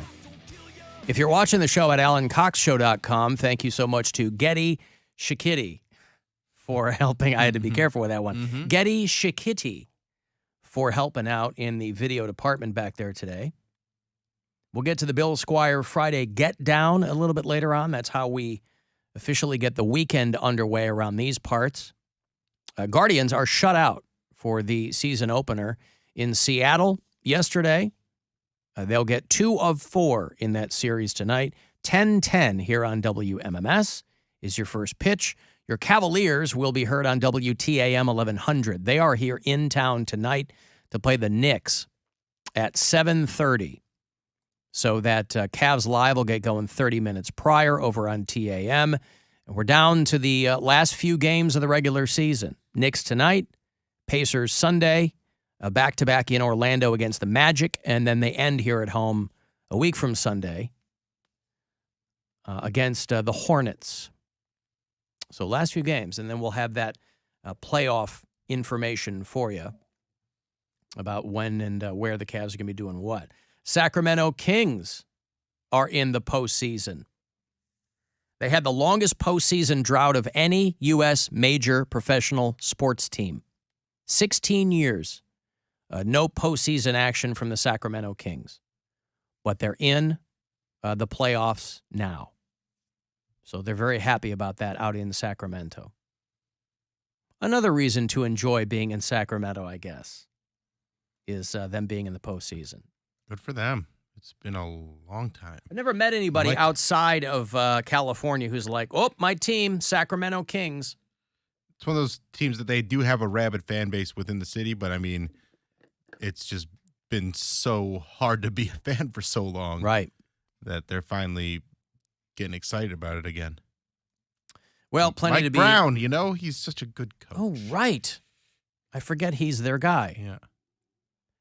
And they, who are their starting 5? Who's on the Sacramento Kings? DeMontis Sabonis, De'Aaron Fox. De'Aaron? De'Aaron Fox. Okay. Who else do they got? Those are the two that I really know. Keegan Murray. Okay. Never heard of him? No. I'm They looking. don't get a lot of national games. Yeah, okay. DeMontis Sabonis I've heard of. Mm-hmm. Because they got him in a trade with. Matthew Dellavedova. He's not a starter, though. No, but he's on the team. I'm just looking for people on the team that I know. Chimizi Metu. All right. Alex Len. Well, anyway. Sacramento Kings break their 16-year stretch of nothing in the postseason. So congratulations to them on doing that. And if you're a fan, there it is. If you've been watching the news, specifically yesterday, it might occur to you that our long national nightmare may be coming to an end. It seems as if the wheels of justice are still turning in this country, albeit slowly, and that actions still have consequences, even for the most powerful people in this country. Of course, I'm talking about Gwyneth Paltrow winning her case against the guy who was suing her for a ski resort accident 7 years ago. Why is this just happening now? A guy named Terry Sanderson, who was a retired optometrist. He said he was blind in one eye, so I don't know how good of an optometrist he was, but said that Gwyneth Paltrow crashed into him on a ski slope in Utah in 2016. 7 years ago. And this just now was going to trial. But she ended up winning her case. I think this guy's own family said that he wasn't really a trustworthy dude or something. I don't know if they called his family up to be witnesses or whatever. But Gwyneth Paltrow, because she's famous, and people love seeing famous people in a court of law. And there's a lot of people who don't really care for Gwyneth Paltrow. She's kind of like the embodiment of rich, out-of-touch, liberal white privilege to a lot of people. You know, she's selling vagina candles and all this kind of crap. But she seems like a nice enough person. I mean, it's not, you know, she grew up, her parents were Hollywood royalty. She's been in showbiz her whole life. You know, who are her parents? Bruce Paltrow and Blythe Danner are her parents. And again, I don't know that, you know, if that's been your life, then that's your life. You kind of won the lottery there. So she won her trial. The jury, she was only asking for $1, plus her legal fees to be paid, because she said that this was a ransom lawsuit. The guy said that she slammed into him. And she said that they each said that the other one was the higher skier, which obviously that would make you the person that slammed into the other person. So they each said the other person was at fault, and the jury found that he was at fault. Her attorney saying that Gwynnie had been pounded like a punching bag throughout the trial, and he's not entitled to be rewarded for hurting her. She was on a ski vacation with her kids and her then boyfriend, now husband, and that she, you know, is somewhat experienced of a skier, but that this optometrist was a very experienced skier, and the two of them collided. He said that she slammed into him. She said it was the other way around. One of the headlines during this trial that made everybody laugh was Gwyneth Paltrow saying that it cut her vacation short and she was forced to go in instead of skiing and get a massage. And again, that's, you know, that's kind of plucking a headline out of. But her point with her lawyers was, I'm not going to pay this guy to settle because he's trying to get some money out of me. Well, good for her. And she just asked for $1, and on her way out of the courtroom, she leaned over and said, I wish you well to the guy. And, of course, people are already memeing that. Well, also, her look is, for the trial, was very Dahmer-esque. Well, she had these big oversized glasses on, and she looked very kind of, you know, but you got to sit there in court for however long. I mean, again, I can't believe that a trial like this, I don't know how long I think it went for a couple of weeks, but the incident was 7 years ago. So I guess I'm confused as to why this is all happening now, but the jury found in her favor. The jury reached a verdict. Was Gwyneth Paltrow at fault? No. Was Terry Sanderson at fault? Yes. Did Terry Sanderson's fault cause Gwyneth Paltrow's harm? Yes. What percent of the fault do you assign to Terry Sanderson? 100%. Damages. What amount fairly compensates Gwyneth Paltrow for economic damages? $1. $1. Like the brothers in Trading Places. $1. So she won her lawsuit there. There was no Gwindictment, just Gwinnessence there in the court of law. What's that? Gwestus has been served. She said that Terry Sanderson slammed into her, and the jury found that she was correct. Oh. He accused the resort of a cover-up to protect her, a famous, wealthy client. But he was there, too. I mean, he's probably a rich dude. Maybe not Gwyneth Paltrow rich, but I mean, you know. Anyway, our long national nightmare is over for people who are glued. I don't even know if this was being televised, but people who are being glued. There were people talking about it. I think a lot of people were into it. Yeah. You know, and you have one of these. I've obviously never been in any kind of litigation, but this is one of those cases where when you get up there, you have to act like you're really hurt. Like, to this day, I can't remember things, and my eyesight is this, and she slammed into me. He wanted $3 million. Gwyneth Paltrow just wanted $1 million. She said, this is a ransom case. I'm not going to pay a guy for trying to get money out of me.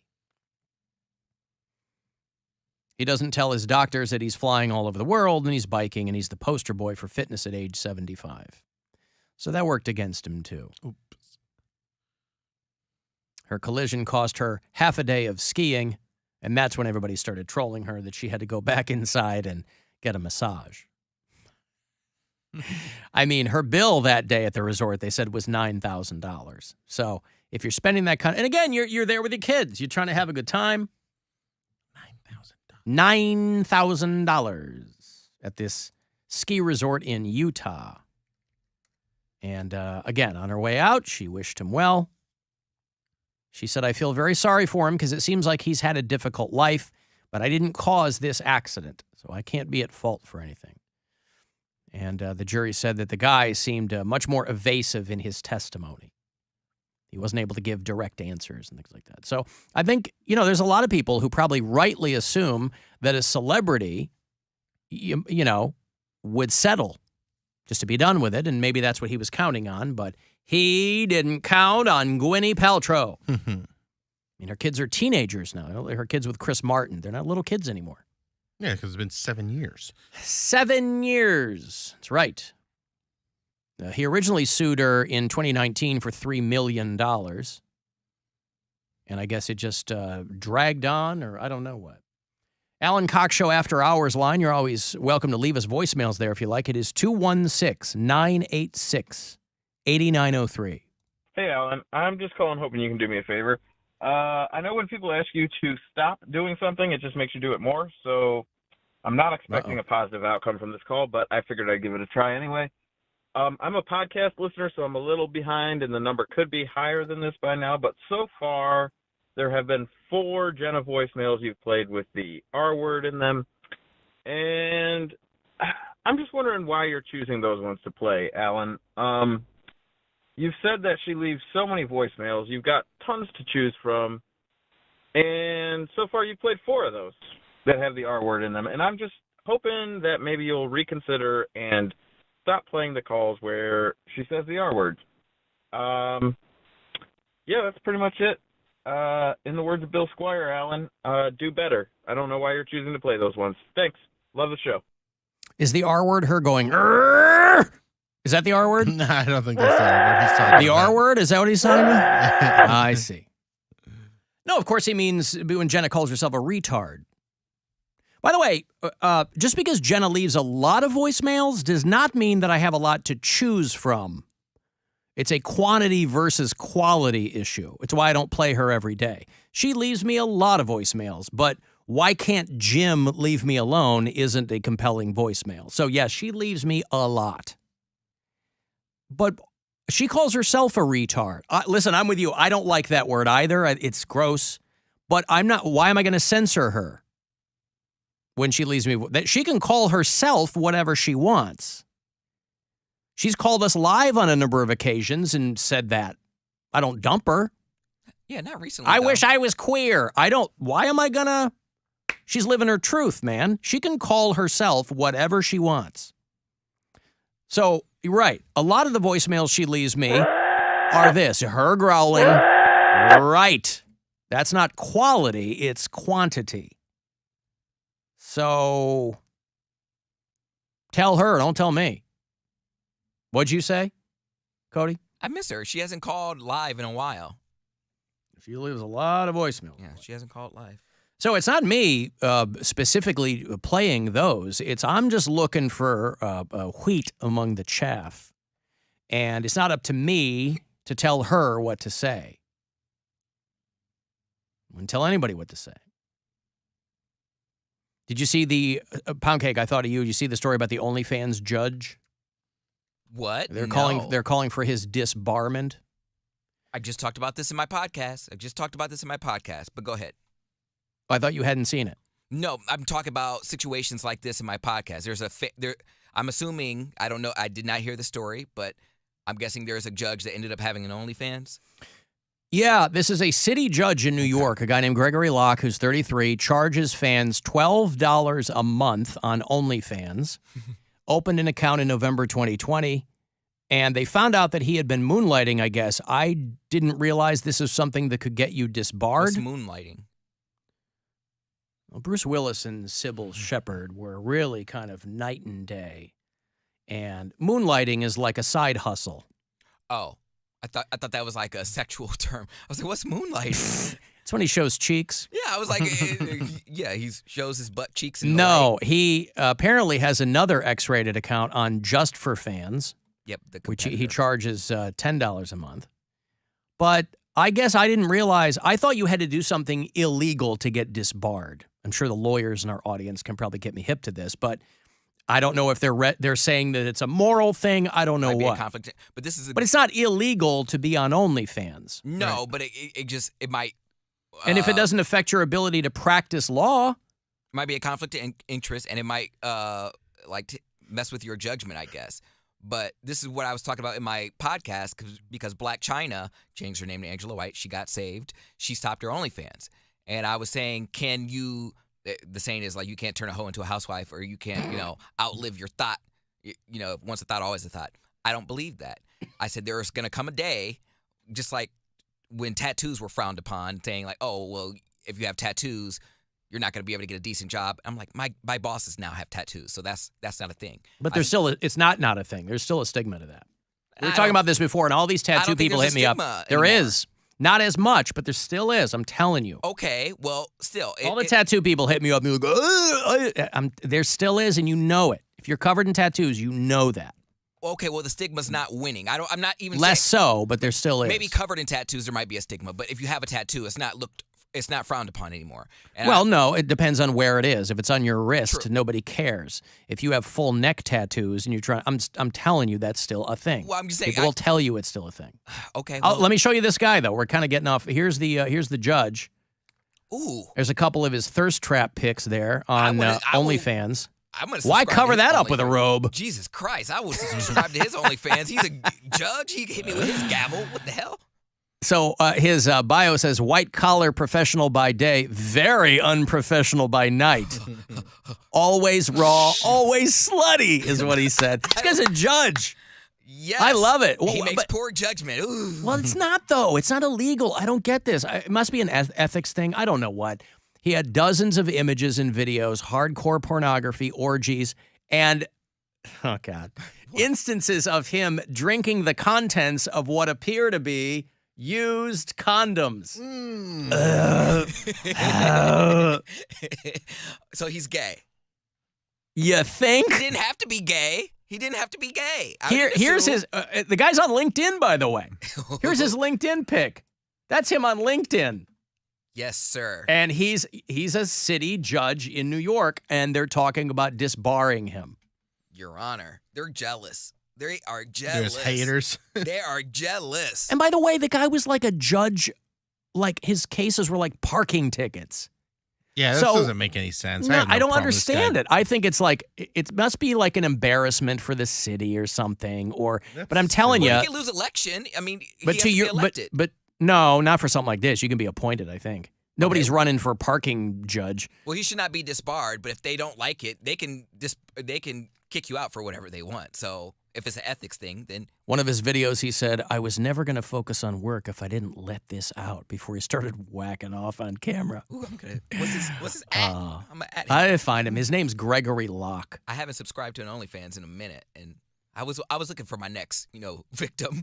Like I wanted to subscribe to someone, but I don't want to waste my $9.99. I want it to be good. Somebody on Twitter hit him up. Besides being full-time internet hose, what are y'all's jobs? And he responded, I'm a judge. So on he a blew Twitter, his own spot? yeah, on a Twitter account, he said, I'm a judge. Maybe he wants to get fired so then he could sue and make a big deal about it. But so he was kind of drawing attention to himself on Twitter, which I would think you'd want to keep a bit of a lower profile. But that just tells me, look, this guy figured if I'm going to make more doing OnlyFans than being a judge. Right. But you don't just wake up from law school and become a judge. You know, it's a lot of work. It's a lot of work. And you'd think that, I don't know, I'm sure there's a lot of disillusionment in that too. But this was... In the law profession, there's got to be nonstop disillusionment.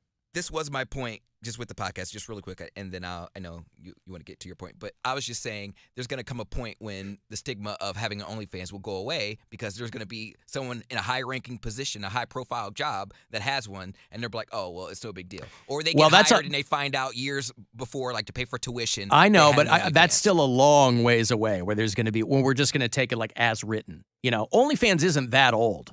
So that whole zero stigma, that's a long way away. I'm just saying you can live it down. Like if this dude ended up stopping, like he would not be out of work. He wouldn't be out of work forever. Or like, just be cool about it. Like, man, why murder your side hustle? Just be cool about it. You don't have to have your face. You don't have to, like Poundcake says, neck down, homie. Yeah, but a lot of people want the face. They want to see the face. I can't even do neck down. I can't do neck down. I have tattoos. See? Tattoos are already screwing you. Yeah, I can't. I mean, that was something I just looked at that. I'm like, if I do anything nude, I'm just going to end up being a porn star because I can't lie about it. I can't say it's not me. I have tattoos. I have moles. Actor. Don't know my voice. Porn participant. Yeah. He was, the judge was fired for, quote, unprofessional behavior. Ooh, his OnlyFans going to be fired. Well, I'm going to take a break and you can get all over that then. Mm-hmm. Okay, 35192. Want to send a text for anything else? AlanCoxShow.com, and we'll be back. It's the Alan Cox Show. Everywhere on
iHeartRadio app, or wherever you get your podcasts. This is The Buzzard. From the Claiborne Ford Lincoln Studios, serving Northeast Ohio since 1973. It's time to give stuff away. Alan Cox gives stuff away. All right, a few weeks away from Willie Nelson hitting his 90th birthday, and he's not slowing down. He's going out this summer on the Outlaw Music Festival with kind of a rotating cast of characters from city to city. Here in Cleveland, we'll get Willie Nelson, John Fogerty, Kathleen Edwards, the Particle Kid, and a few others. Friday, August the 11th is when it's going to happen out at Blossom. Tickets info, all that at livenation.com. I'll give you the last pair of tickets I have here this week. Good luck. 216-578-1007. Be caller 10. Or 800-348-1007. The Alan Cox Show. Listening to the show doesn't make you a bad person. That thing in the foot locker at the end of your bed, that makes you a bad person. MMS. The Buzzard.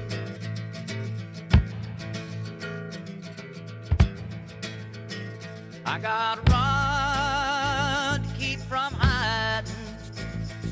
I'm bound to keep on riding. And I got one more silver dollar. And I ain't gonna let them catch me, no. I ain't gonna let them catch the midnight rider.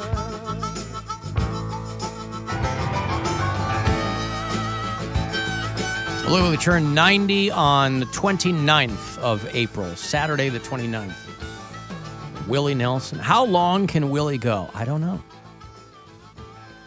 If you can't make it to the Cleveland stop, though, and you want to see that tour, get online and look around, because there's some cities where he's got Robert Plant and Alison Krauss on. I know they're doing their own thing here in Cleveland, but he's got them on some dates. He's got the Avett Brothers on some other ones, if you dig them. But that Outlaw Music Festival, big lineup that they're kind of rotating people city to city. If you listen to us on iHeartRadio from outside Ohio, tell me where. Christian is a bureau chief in Sharpsville, Pennsylvania. Tom's in D.C. Melissa listens in Seattle. Guardians are playing there tonight.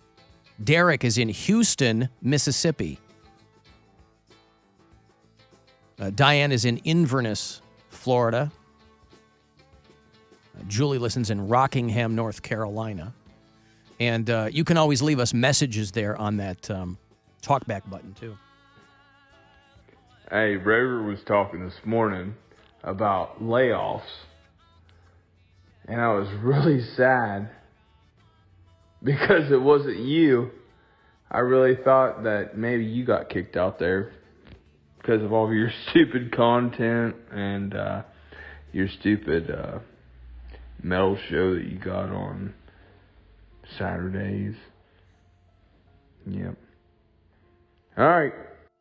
I don't want that guy to be bummed out. Yeah, layoffs again at the company. Mm-hmm. And I guess he hoped that he would turn it on and I would be gone. However, unfortunately for that person, I have a lifetime of disappointing people. So you're just the most recent in line. I'm so used to it that I don't even think of it anymore. Right. Being a constant disappointment to people. And so, boy, as much as I don't want somebody to feel bad about the show, I guess he took extra umbrage at our metal show, too. Well, you'll be happy to know it's not on tomorrow night. We're being preempted by the Guardians. So at least you get 7 days of respite from that, if not me. I mean, I'll be back here on Monday. Unless there's something in the front office that they're not telling me. But I don't know that there's nothing that they're telling me back there. But as far as I know, I'm still gainfully employed here at iHeartMedia. This company's gone through this on a number of occasions. It's a tough time out there. And, boy, I had no idea how tough it was going to be on certain listeners, like that young man there. to turn the station on and find out that your glimmer of hope, that maybe I was going to be one of the people let go, that your dreams had been dashed. It's important to be optimistic in times of despair. And so, again, I don't take it personally,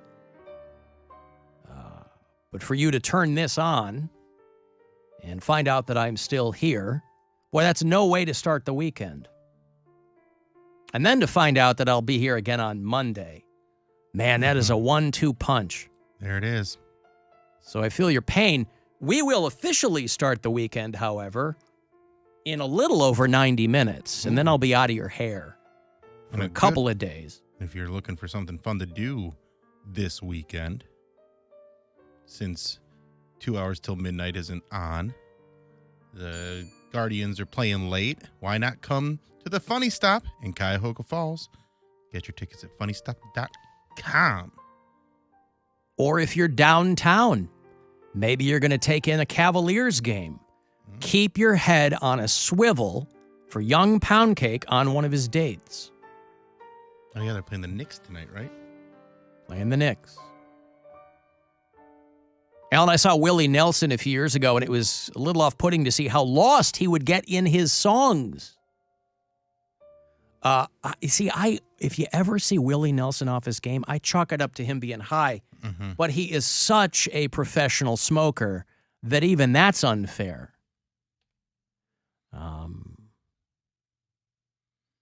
But I don't know. Don't know about that. So anyway, sir or madam, sorry to bum you out there. Boy, I love Twitter spam. I was talking about all the phone spam I get the other day. Got a great, and we all get this now, right? And I don't know what precipitates it. Maybe you guys get it all the time, but I just started getting a lot of it, where it's clearly, it's like chick spam. Hey, oh, I'm so lonely. You know that stuff that gets into your DMs? That, I don't get them in my DMs, no. I normally don't get them, but I've been getting a lot of them recently. And like, I don't follow porn stars or anything like that.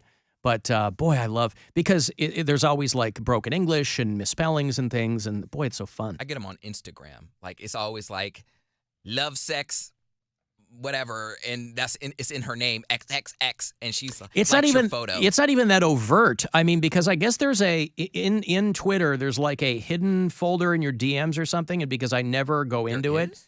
Well, there's like the requests and stuff. Ones that stay hidden because you just never open it up. And so I never open it up. So when I do occasionally, or remember that it's there, there's like 20 things in there.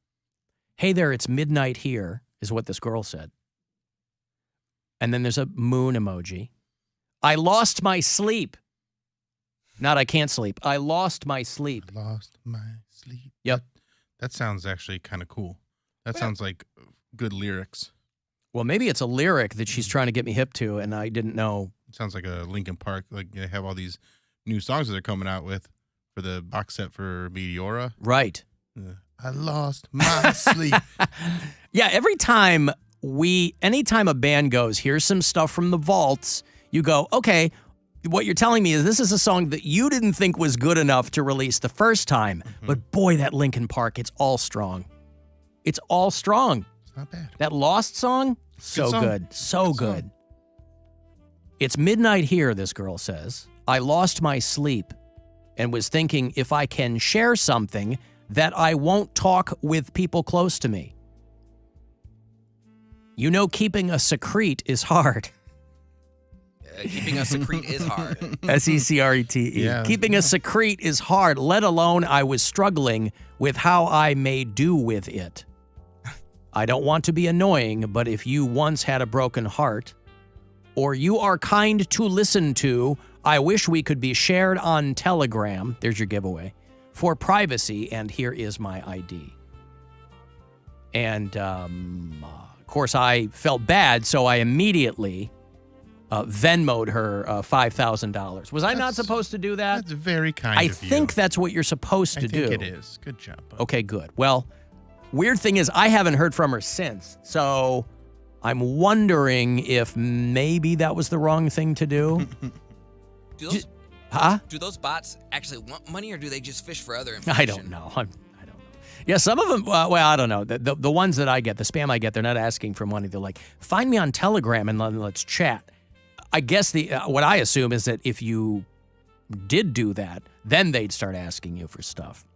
Like my friend just got hacked, and I'm like, I didn't ask him how he got hacked, but I thought he was a bot because I was like, oh, someone made another account on Instagram of him, and You didn't ask him how he got hacked? No. Does he know? He does know how he got hacked. I'm assuming, but you weren't curious. It just didn't come up. He messaged me from a different account, and I was like, Did your other one get hacked? He said, or I was like, is this really you? Because I asked him something only he would know, and he was like, yeah, my other account got hacked. I was like, oh, sorry to hear that. I didn't have him elaborate, but then we got to whatever conversation we were having, and then, but that's just, I wonder how that happens nowadays. Is it just like they steal a password, or you hit something you're not supposed to hit? Because it can happen. I've hit stuff I wasn't supposed to hit. Like, I'm scared. He took the bait. Don't take the bait. But what is the bait? Like, what? The bait is a link. Liking Right. something? The BATE. Don't take the bait. Okay. You read about the principal in Florida who had to resign because she got scammed? Oh, no. What happened? Oh, this is great. Principal in Florida, Dr. Jan McGee. Again, I don't know how these people get sucked into this stuff. She wrote a $100,000 check to who she believed was Elon Musk. Now, they stopped the check. Somebody found out, and they stopped the check before it got cashed. So they weren't out any money, but they're like, you got to get the hell out of here, because they said it wasn't the first time she'd done it. Oh, so she's a perpetual dum-dum. A principal of a charter school in Florida resigned after writing a $100,000 check to a scammer posing as Elon Musk.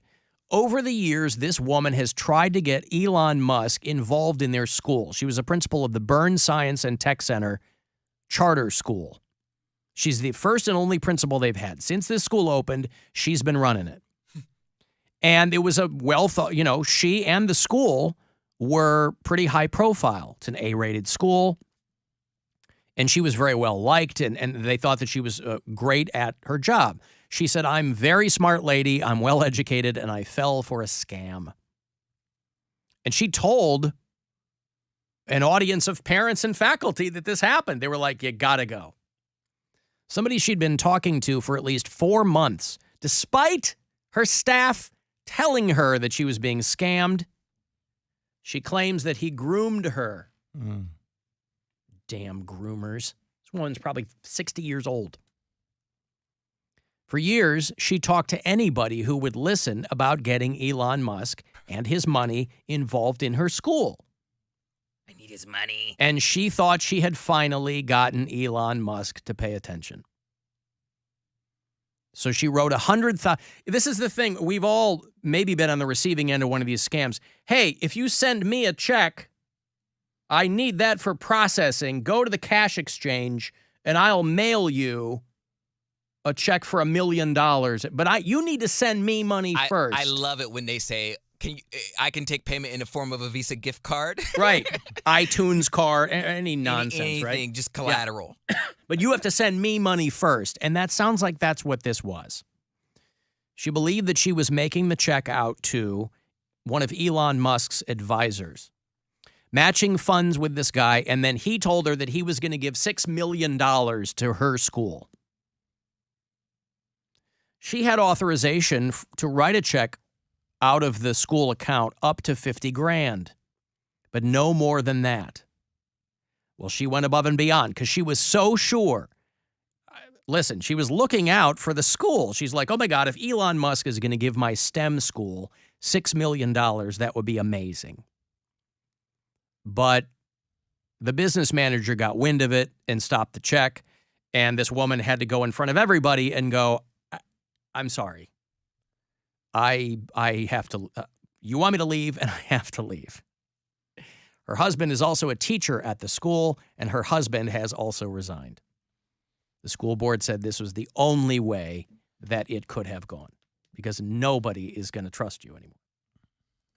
I am a very smart lady, well educated. I fell for a scam. Somehow she believed it, matching funds with this guy, and he was supposed to give like $6 million to the school. I put myself into this position and into this mess, and I made a bad decision.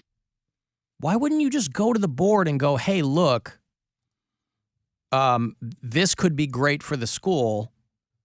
But her staff was telling her this is not how things happen. Yeah, I This guess she thought they were wrong and she was right.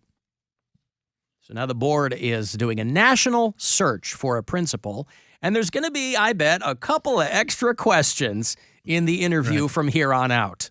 Do you want to give Elon Musk money? How would you any respond? cost. Yeah, how would you respond to somebody hitting you up and saying, "I only need $100,000"? They've also hired an outside investigator to figure out what went wrong. What went wrong?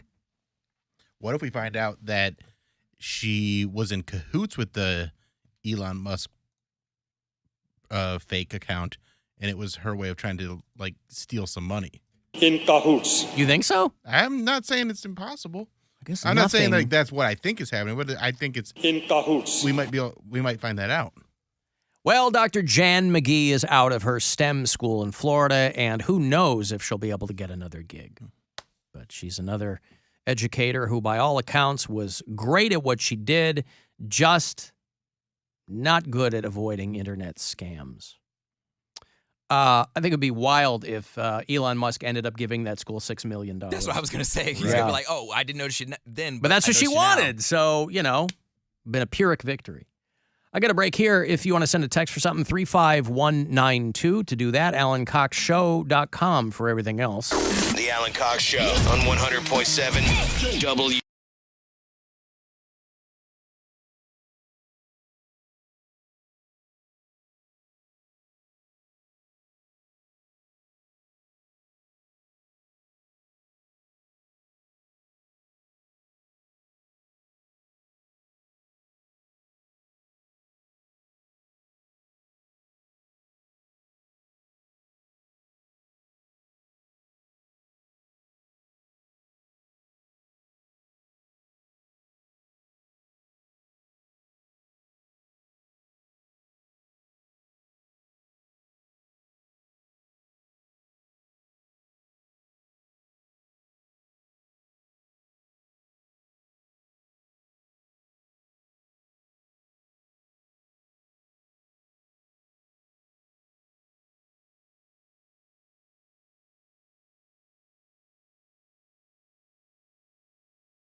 to give stuff away. Time to give stuff away. All right, I want to go see The Offspring. They have set a Cleveland date on the Let the Bad Times Roll tour. They're bringing Simple Plan and Sum 41 out with them. That's a pretty good run. Tuesday, August 22nd is when it comes to Blossom, livenation.com. We'll have all the details for you. Last pair of tickets for you here this week. Offspring, Simple Plan, Sum 41 in August. Caller 10. 216-578-1007 or 800-348-1007. Some people say our country is more divided than ever. But don't ask him. He sucks at math. Alan Cox on 100.7 WMMS.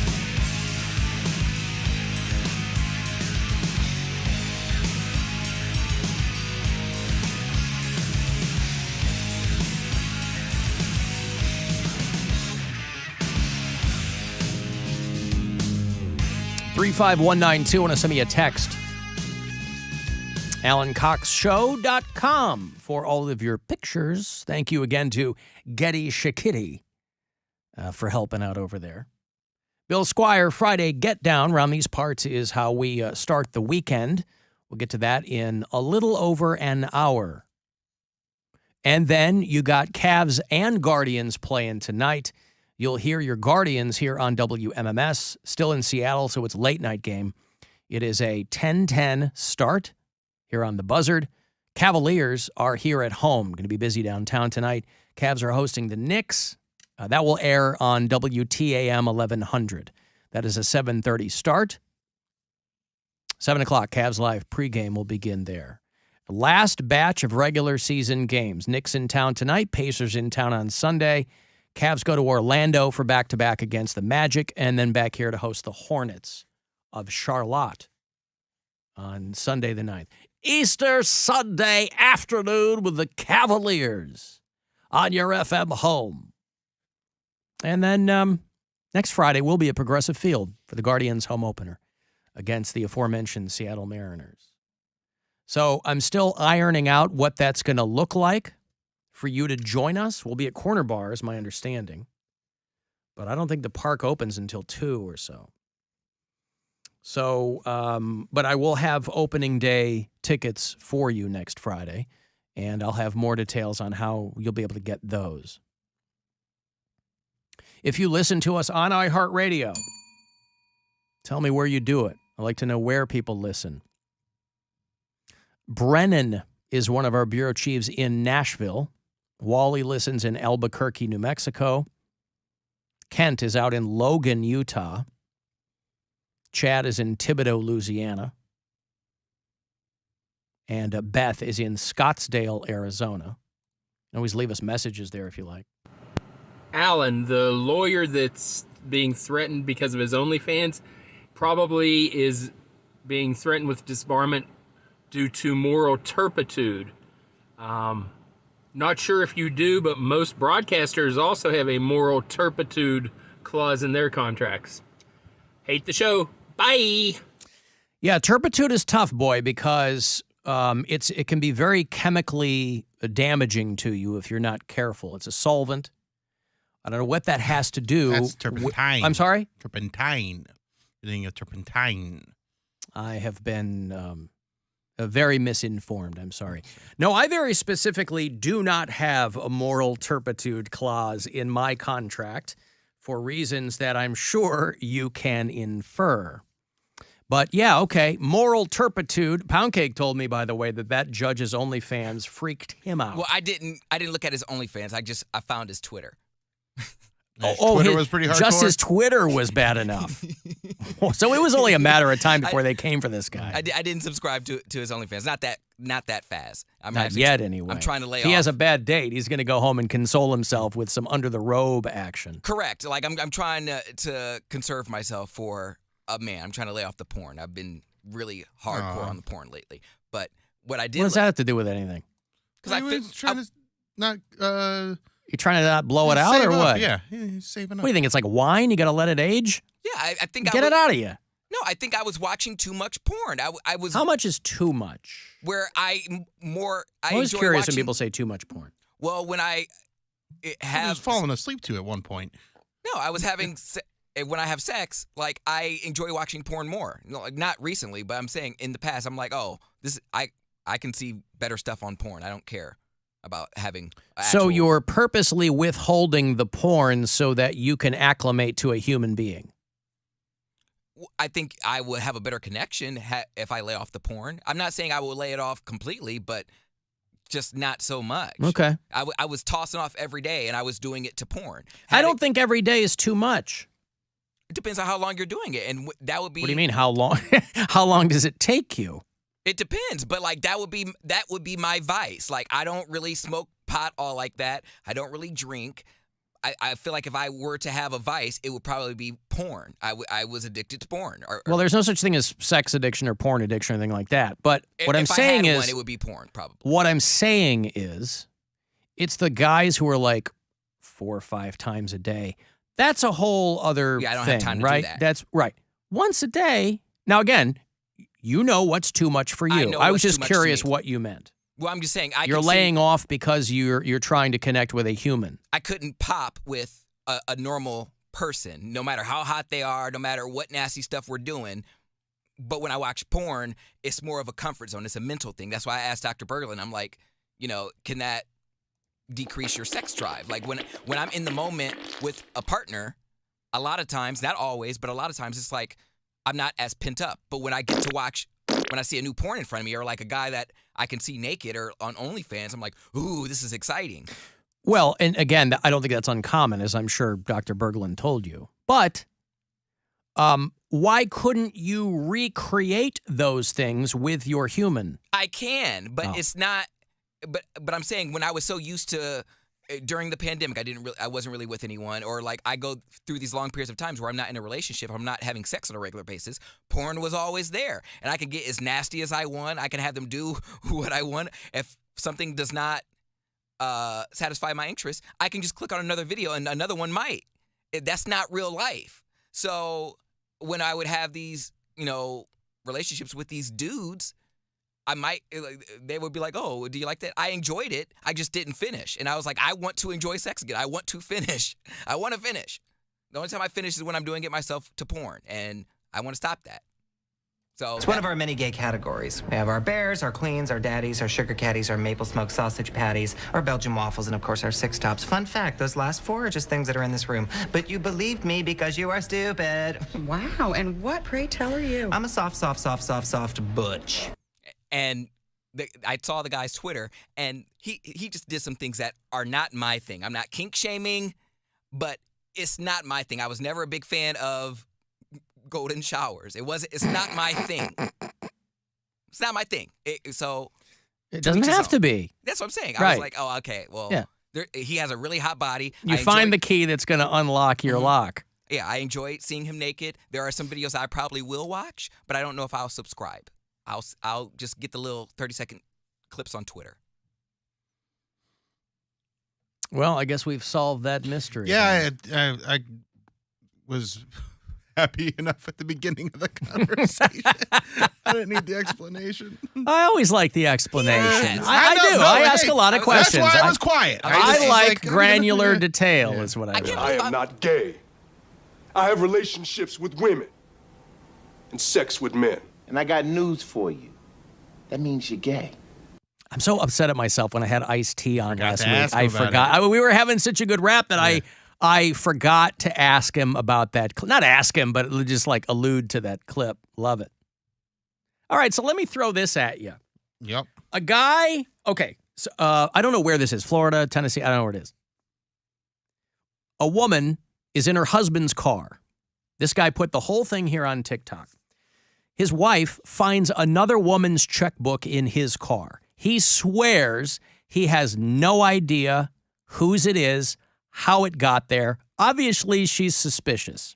So this guy goes on TikTok and goes, hey, if you're this woman, please hit me up because I don't know you. This does not look good for me. Your checkbook is somehow in my car. And I don't, people are like, this is the greatest This guy is Cover up? yes, this guy is putting it out there Brilliant. on social media. Please contact me, woman. I don't know, because your checkbook is in my car. It's really suspicious if it's the first comment. Like, oh, yeah, that's me. Like she was already following him.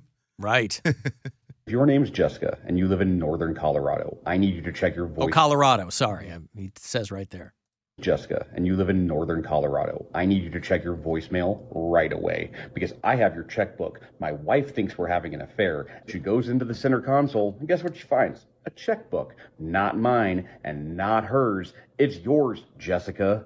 I have absolutely no idea how I ended up with your checkbook in a console of my car. Wink, wink, wink. I have no idea, right? Little beads of sweat on his, honey, let me put this out on social media and see what comes back. So we Googled. I mean, of all the things to leave, though, a checkbook doesn't seem like a likely candidate. I didn't know people still have checkbooks. I have one. I write, for some reason, How many do you use a year? For some reason, where I live, can't seem to figure out how to pay your utilities online. You have to go there. I got to write it. Now I write a check. And mail it. I write probably 2.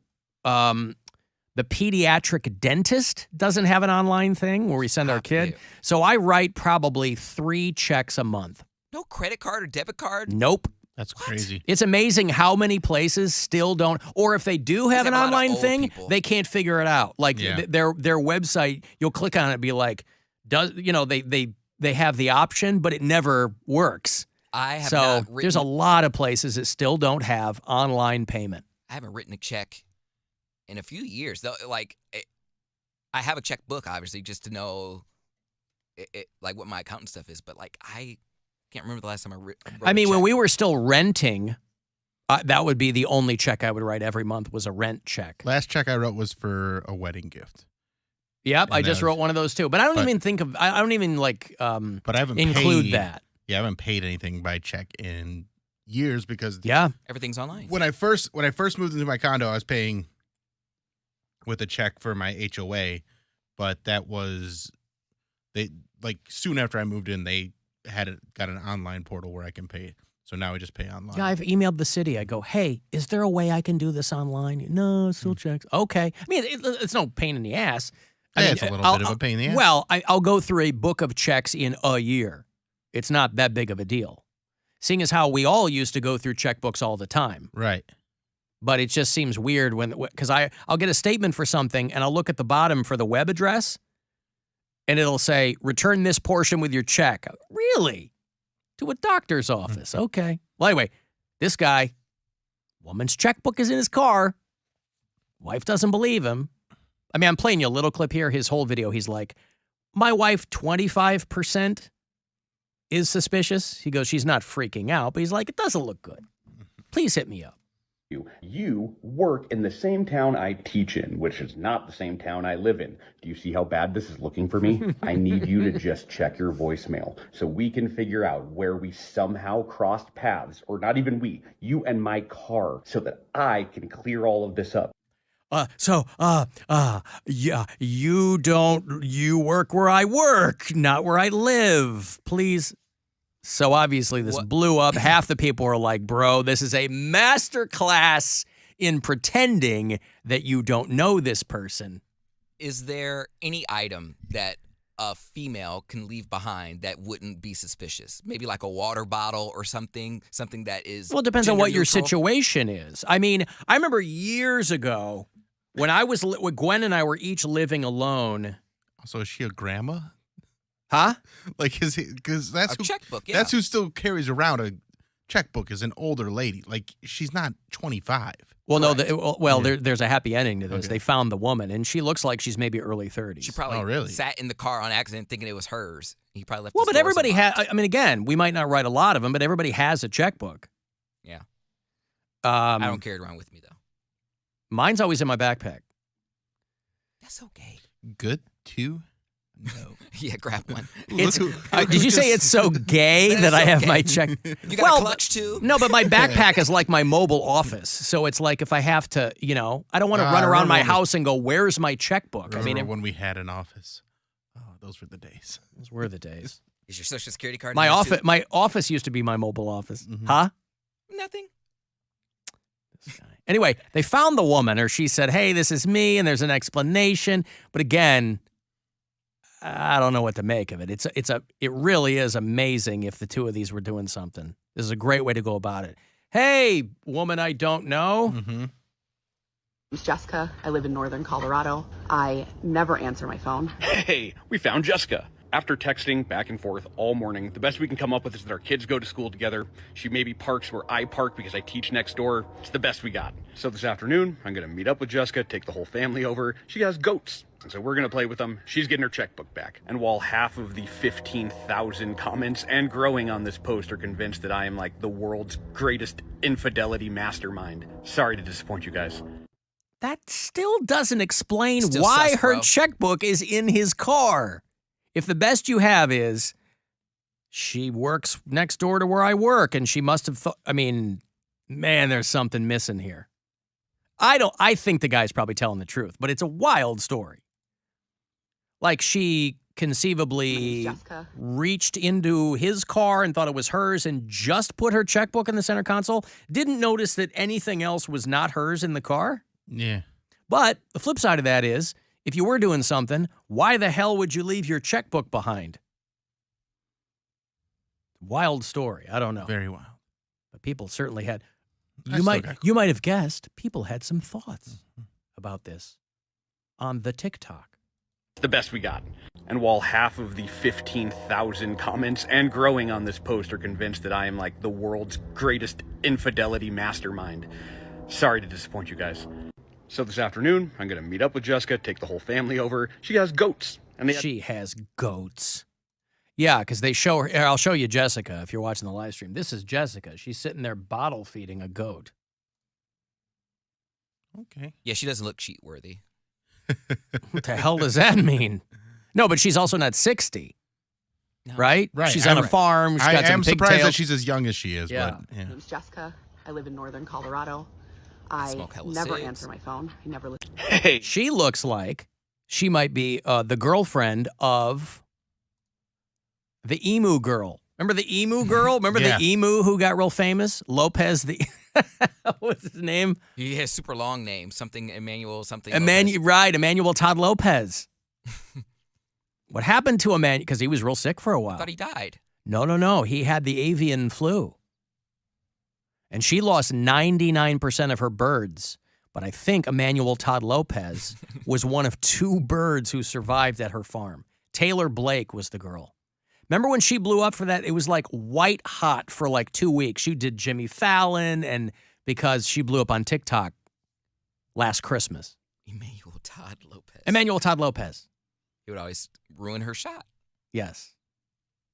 He's handsome and he knows it. Look at that dude. Huh? Look at you, big guy. Who's that? Emmanuel, who's that? Oh, who is that? Oh, don't be bashful. It was funny when she would have to go online and go, once she really blew up, she's like, hey, I didn't think I had to say this to you dudes, but I'm a lesbian, and no, I don't want to get with you. I thought you would have been able to figure that out. But Emmanuel Todd Lopez, to the best of my knowledge, is alive and well. Emu is such a funny name. Yeah, well, so's Cody. Listen, what's the matter with Emu? I don't know. It's just You know, it's the second tallest bird in the world. After? What's the tallest bird in the world? Ostrich. Ostrich, that's right. Now, in an amazing twist of fate, this emu is going to be attending Eastern Michigan University. Emu at Emu? All right, I've got to take a break. If you want to send a text for anything, 35192. I'll get you this last pair of tickets on the way back to see Mudvayne at Blossom this summer. From the Universal Windows Direct Weather Center, WMMS Weather. Tonight, showers and thunderstorms.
Line, the PPG 375 Texas Motor Speedway this Sunday at noon Eastern, live on NBC and Peacock. This is The Buzzard. From the Claiborne Ford Lincoln Studios, serving Northeast Ohio since 1973. Giving stuff away.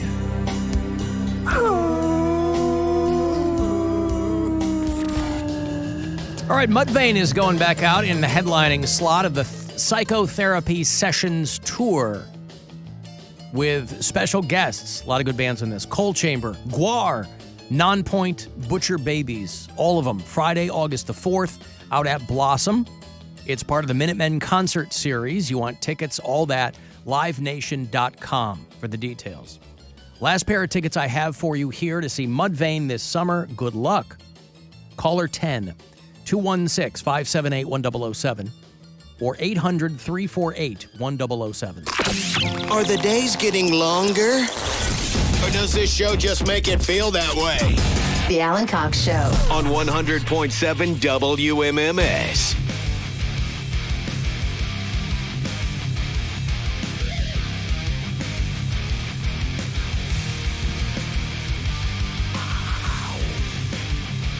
A 35192 if you want to send me a text. Next week on the show, if you're trying to get those ministry tickets off of me, I will be able to hook you up there. They are doing a show May 5th at the Agora with Gary Newman and Frontline Assembly.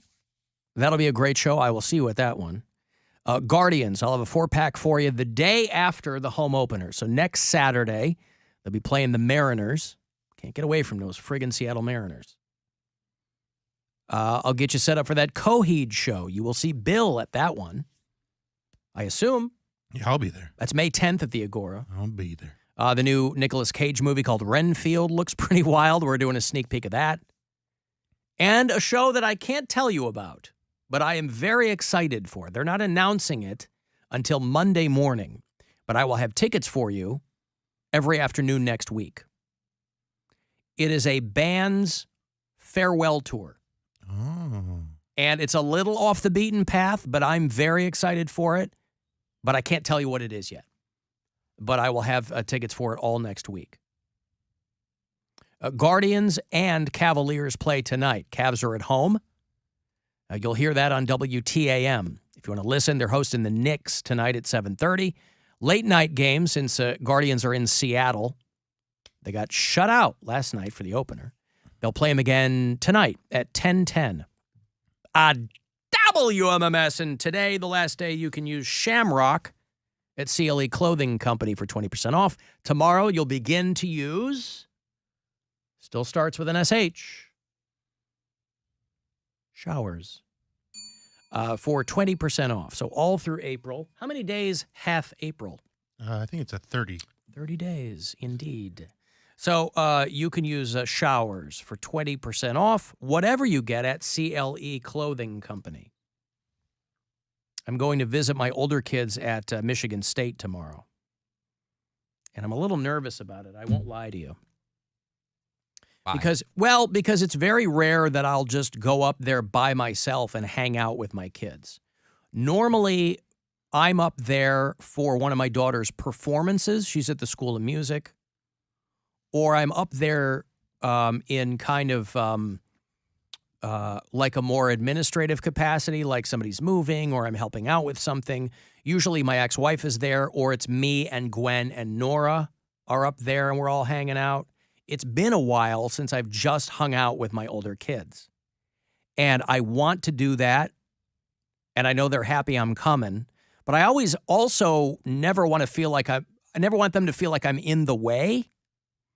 So I'm like, hey, I'm checking in around 4, and then like we'll have dinner, have some pops. I'm like, I want to hang out with you guys, but I don't want to like I don't know what you guys got going on tomorrow night.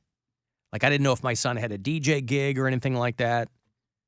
He's DJing now? Yeah, he's been, yeah. Okay. What's his DJ name? Judas. DJ Judas. Ooh, does he play Lady Gaga, Judas? I don't know. That should He be doesn't like take his thing. requests. Oh, that should be his thing. I love that song. I think his playlists are probably a little darker than that. I don't know. I haven't asked. Are you going to be the dad that goes up there like, hey, Are you gonna hit the bong with your Well, kids? no. You're not gonna do that. Well, they're not bong kids. You don't know that. I do know that. Everybody drinks on campus. They're not bong kids. Everybody thinks that they know their kids so well. Or that I their kids tell know them that my everything. children don't smoke pot. Okay. Because they could absolutely tell me and their mom if they were. That's not their thing. It never has been their thing. Huh? Okay. I said just because they could doesn't mean they will. Could what? Just because they could tell you don't mean they will tell you. Okay. If they are smoking pot, I'll come back Monday and tell you, all right? I'll tell everybody I was wrong. Are you going to hit the bong? If they do. He's really into me hitting the bong No, A, I would not hit the bong with my older kids. Second of all, my plan was, and I told my son, I go, we're going to go out and F some things up. That's cool.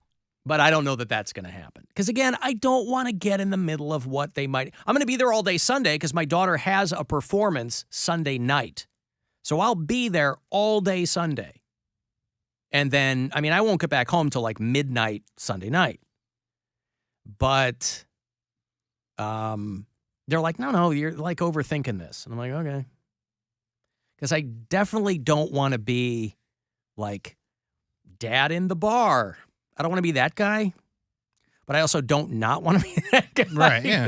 You'll find a balance with it. There's, I know we have some bureau chiefs at Michigan State, so I don't know. Like my kids are my youngest isn't old enough to drink yet, so I've had those nights. But do you ever hang out with your older kids and drink? I have. I've met up with my one daughter. Likes going, she works early mornings. And, sometimes she'll get days off in the middle of the week or even on weekends, and we'll just meet up and have a drink, and, it's fun. Okay. Like we've hung out at Corky's before. Like that's her one of her spots. Right. Well, my son's 20. My son's but we're 22. not like getting ripped. We're just I understand. Yeah. My son's 22. We've had lunch and things and had some beers or whatever. Mm-hmm. My daughter's 18. Yeah. But I'm sure she's figured that out too. So, I don't know. We'll figure it out. But I feel like I'm being overly cautious about it, and it feels kind of stupid because they're not saying anything to me that would make me feel that way. Right. By the way, on the subject of that, we're talking earlier about the judge who was let go because he had a really sleazy OnlyFans. And Poundcake checked it out, and he's like, he checked out his Twitter. He didn't even make it all the way to the OnlyFans. No, it was Twitter. Checked out his Twitter, and he's like, that's a little too much for me. But I did want to, someone who also exists within that really gross universe is a longtime hardcore, like went to prison for it, hardcore porn actor who is no longer with us. A guy who went by Max Hardcore, had cancer and chose not to finish his chemotherapy. And Max Hardcore is now dead. His real name was Paul Little. But this is a guy who I can see why he changed his name. If it was Peter Little, that would have been even worse. Yeah. But even in the porn business, this guy was reviled because he went to prison for the videos he was putting out.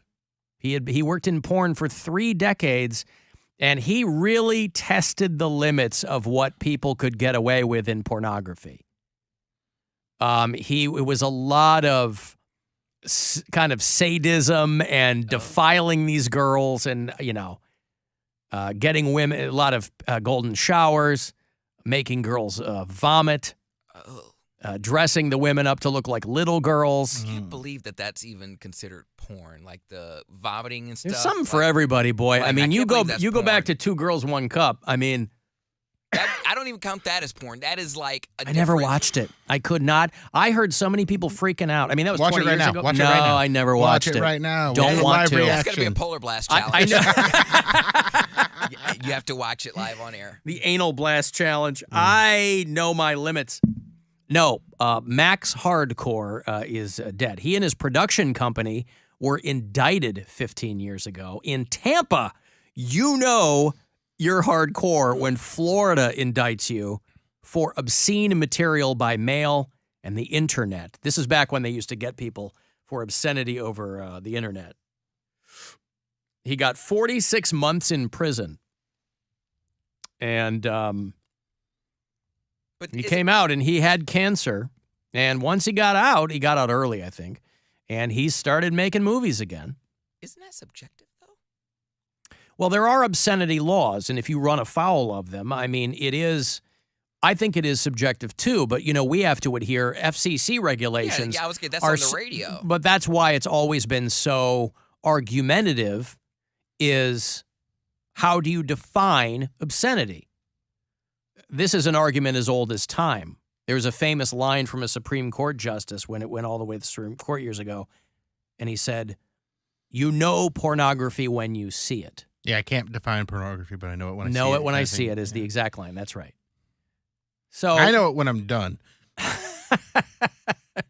35 seconds later, pornography. that was some good old pornography. Pornography. So, yeah, of course it's subjective, but there are still obscenity laws that they say anything that runs afoul of, quote, community standards, which I think most well-meaning people can envision what that means, but then it's really hard to litigate that. I mean, people have gone to court for decades over things like that. This guy, in Florida no less, got sent to prison because I think to these people it was just too close to child porn. He's got adult females, but he's dressing them to look and act like little girls. And they were like, this is too much. Anyway, Max Hardcore has passed away at 66 years old of thyroid cancer. And so pour one out this weekend for Paul Little, a.k.a. Max Hardcore. All these golden shower videos and all kinds of stuff. I was reading about a dude, speaking of which, kind of. I was reading about a guy there in New Orleans, a guy who got fired. He was working at a water plant, a water treatment plant. Okay, I was going to say a water plant seems kind of... They're real hard to water. Yeah. Like a water treatment plant. And he got fired because they caught him on surveillance camera peeing into the water supply after it had come out of the... Why are people so terrible? I don't know. Why are they terrible? They're bored, and I don't know. Did he just have to They pee found really out bad, about or it in the morning, and they fired him that afternoon. What? Did he just have to pee really bad, or he was doing it No one has to pee that bad that they can't find a bathroom. I'm trying to give him the benefit of the doubt. No, this is a guy who you have to consciously and specifically target. It's like the people who get caught on camera peeing into like a coworker's coffee or something. Yeah. Here, let me show you the video. There's video of it. You can't see him below the waist, but they knew what he was doing. If you're watching the live stream. So this guy walks over. This is 2 a.m. This guy walks over. I don't think there's any sound. And he's on a cat. He looks right at the camera. He knows where the camera is. And he points it up. So he figuring, they're not going to see me. Mm-hmm. You can only see him from kind of stomach high. But then it's also very clear that this guy is standing there doing something. Dude. And I'm sure they're like, why were you? So he must have thought that he pointed it higher than he did because you can kind of see him from the elbows up. But it's still suspicious that he even moves the camera. Why would he? That, and he's standing behind what looks to be like a control panel or a box or something. He's still looking at it. And he's just standing there. And obviously, I'm sure this guy... Did they press charges or anything? Because that seems... I'm sure they are going to. Yeah. Messed up. But, and again, this isn't like some 18-year-old kid. This guy looks like he's 57. Michael Maston is the guy. And they charge him with counts of contaminating water supplies and criminal damage to critical infrastructure. So they arrested him and the whole thing. Now, the thing is, the company has to come out, or the city, and they have to come out and go, we took a bunch of water samples, everything's fine. Like they did in East Palestine. We've taken soil samples, everything's fine, because they want it to be over and done. You can barely taste his pee. It's in there, but it's like broken up, so it's like, Why is this so salty? I turned on my faucet and I got asparagus, like a punch in the face. But man, you're just, I don't know, man. I don't know. People feel like aggrieved. For all we know, is like, my boss talked to me and I didn't like it. Right. Blah, blah, blah. Like, oh, Jesus Christ. You friggin' snowflakes. So, yeah, this guy's in a lot of trouble. But, you know, peeing in the water supply. And again, there are so many awful things even in treated water. Are we going to notice that? No. No, you're not going to notice that. Because so many people dump their unused prescriptions down the toilet that were just high AF. We wouldn't even know, right? We've all got trace elements probably of sedatives in our bodies. We're not going to be able to figure out there's some pee in there. But what a wild, I'm going to move the camera, which there's going to be somebody who's going to check the footage on that. And that's the only camera pointing that angle? There's not other cameras around that area that would see him from a distance? I don't know. Alan, that's a literal live stream. That's Hey-oh! Yeah. Alan Max Hardcore was also known for ignoring his girl's safe words on camera. Oh, so he just straight up dirtbag. Pumpernickel! Pumpernickel! Oh, no. Alan, your super sperm gave your children life. They owe you a good time. Well, they don't owe me anything. Alan Cox, super sperm. And again, I'm putting it all on myself. They've said nothing to me that would make me, Would you get drunk with your kids? I don't know about. No, I don't think so. Because I'd want to make sure that they were okay. Like, if they're going to have a good time with their friends or whatever, and I'm around, I want to I can't be out of my head.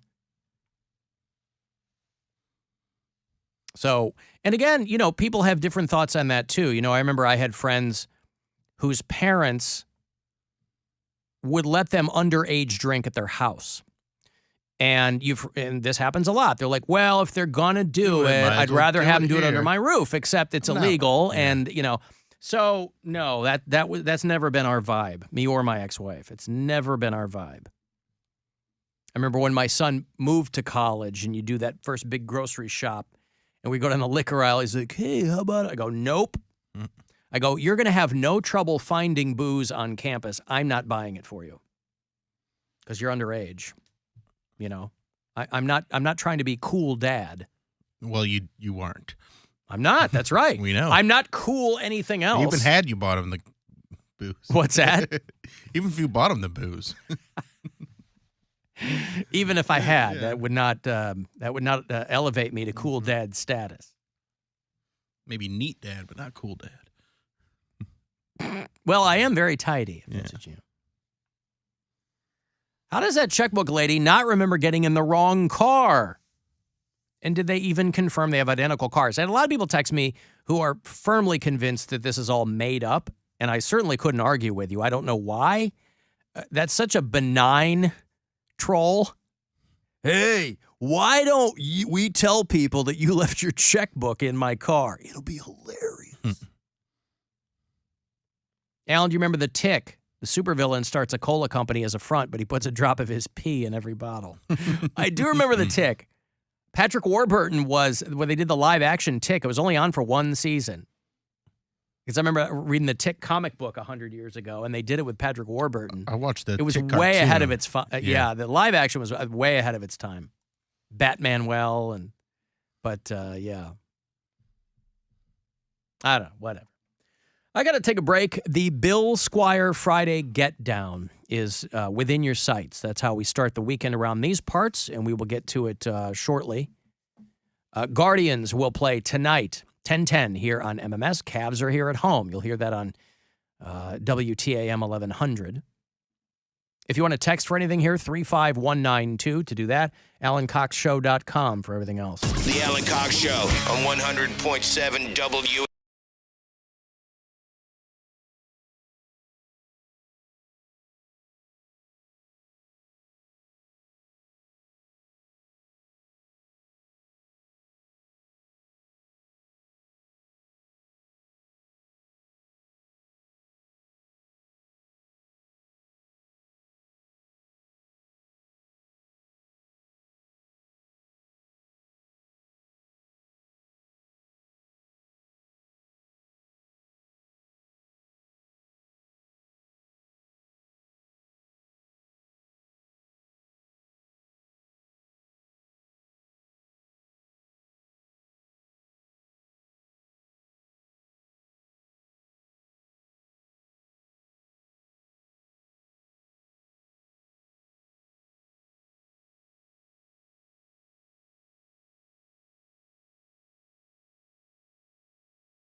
Buzzard. The home of the Buzzard. Buzzard.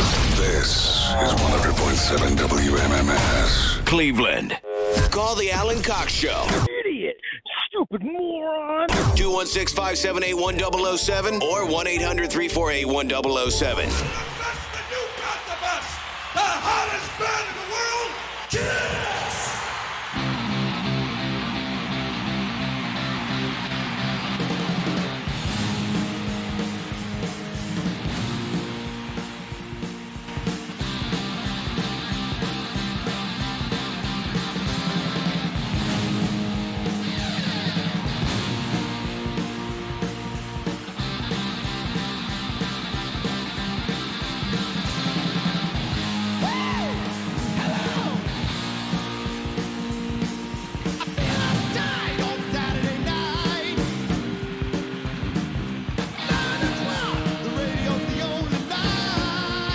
Poundcake, do you know who this is? Kiss. He knows Kiss. Well, they say Kiss. I want to know if he heard it or if he paid attention. Do you know what the song is called? Can you get to the chorus? Yeah, you'll hear it here. Detroit Rock City. Detroit Rock City, that's right. It is like Detroit Rock City from Kiss. Kiss is on their farewell tour, I believe, now in its third decade. But they are coming to the end of the road. They have set their last handful of dates. They're doing some on the rest of the world. They have added about a half a dozen, now we really mean it, last shows, and one of them is in Detroit. Detroit was really the city. You know how Rush was kind of blew up because of Cleveland, because of WMMS? Way back in the day, Rush was a very little-known band from Toronto. And WMMS and Donna Halper and really took Rush under their wing and blew them up and exposed them to kind of the rest of the country and radio. That's what Detroit did for Kiss.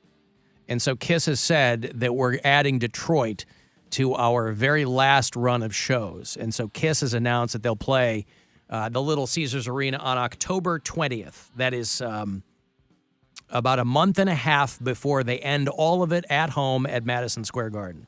And then that's it. So way before Kiss was a big thing anywhere else, they broke big in Michigan because of Detroit and Detroit Rock City. And so I think I'm going to go see this Kiss show in Detroit. Take Poundcake. He knows Kiss. He does know Kiss. I'm embarrassed to say I've never seen Kiss live. And as a kid, Kiss was everywhere. I probably have a Kiss Army laminate somewhere from when I was a kid. Had the albums, had the action figures. Kiss was, to say Kiss was one of the first bands to merchandise themselves is the understatement of the century. But I've never seen Kiss live, and I just can't believe that I haven't. Because I've had so many opportunities, and so I'm like, these guys can't go away without me seeing them. And now you could make the case that this is far from their heyday, but at least they're self-aware. Paul Stanley very recently was laughing. He's like, people say, Paul doesn't sound like he used to. He's like, yeah, I'm 70. He doesn't take photos of him and his family very often. He has from his first marriage, he has a son, I think, who's close to 30. But he has little kids. He and his wife now, they have 3 girls that are 11 and 9. The guy's 71 years old. And so it's not like he's going to be playing with the grandkids or anything like that. Gene Simmons has 2 kids, and they're grown people. His daughter is married now, and so I think I'm going to go to this Kiss Detroit show because I would be there. There are a handful of bands I never got around to seeing before they were gone. Yeah, I was too young to see Zeppelin live. Didn't see Nirvana live. Never got to. For a while, Blondie was on that list, but then I got to see them when they reunited 20 years ago, I guess. So got to see Blondie. Never saw Talking Heads live. But I think Kiss, I'm like, I can't not see Kiss. So anyway, because they're not coming back to Cleveland. They'll do Toronto, and I think the last handful of dates that they added, I think, are like Toronto, Detroit, maybe Indianapolis. But they'll play Detroit on October 20th, and the tickets will go on sale next Friday, unless you're in the KISS Army, and then they'll go on sale Monday. But they're going to cap a 50-year career doing live shows with 2 nights in December at Madison Square Garden. And then they will go into 2024 being the band formerly known as KISS. Oh, they've added Nashville, St. Louis, and Fort Worth, Texas, along with Detroit. So if you're in any of those cities, those are going to be your very last chances to see them in your town. I mean, listen, when you have got the jet black hair and the makeup and whatever, you can't tell that you've gotten older. It's probably harder to walk around in the boots. I don't know if Gene Simmons does all the fire anymore. But for all the opportunities that I had to see KISS, it's embarrassing that I never have. I thought that song was, she told me to kiss her where it stinks, so I took her to What? Detroit. That's an old joke, New Jersey or whatever, right? Like Barnes and Barnes. Wasn't that the song? I played Barnes and Barnes a while back because one of them died. Yeah. Kiss Me Where It Stinks. That was the took her to New Jersey. The Barnes and Barnes song. And now I want to hear it again. So I'll play it for you. It's got to be off the best of, right? Kiss Me Where It Stinks. Or where it smells funny.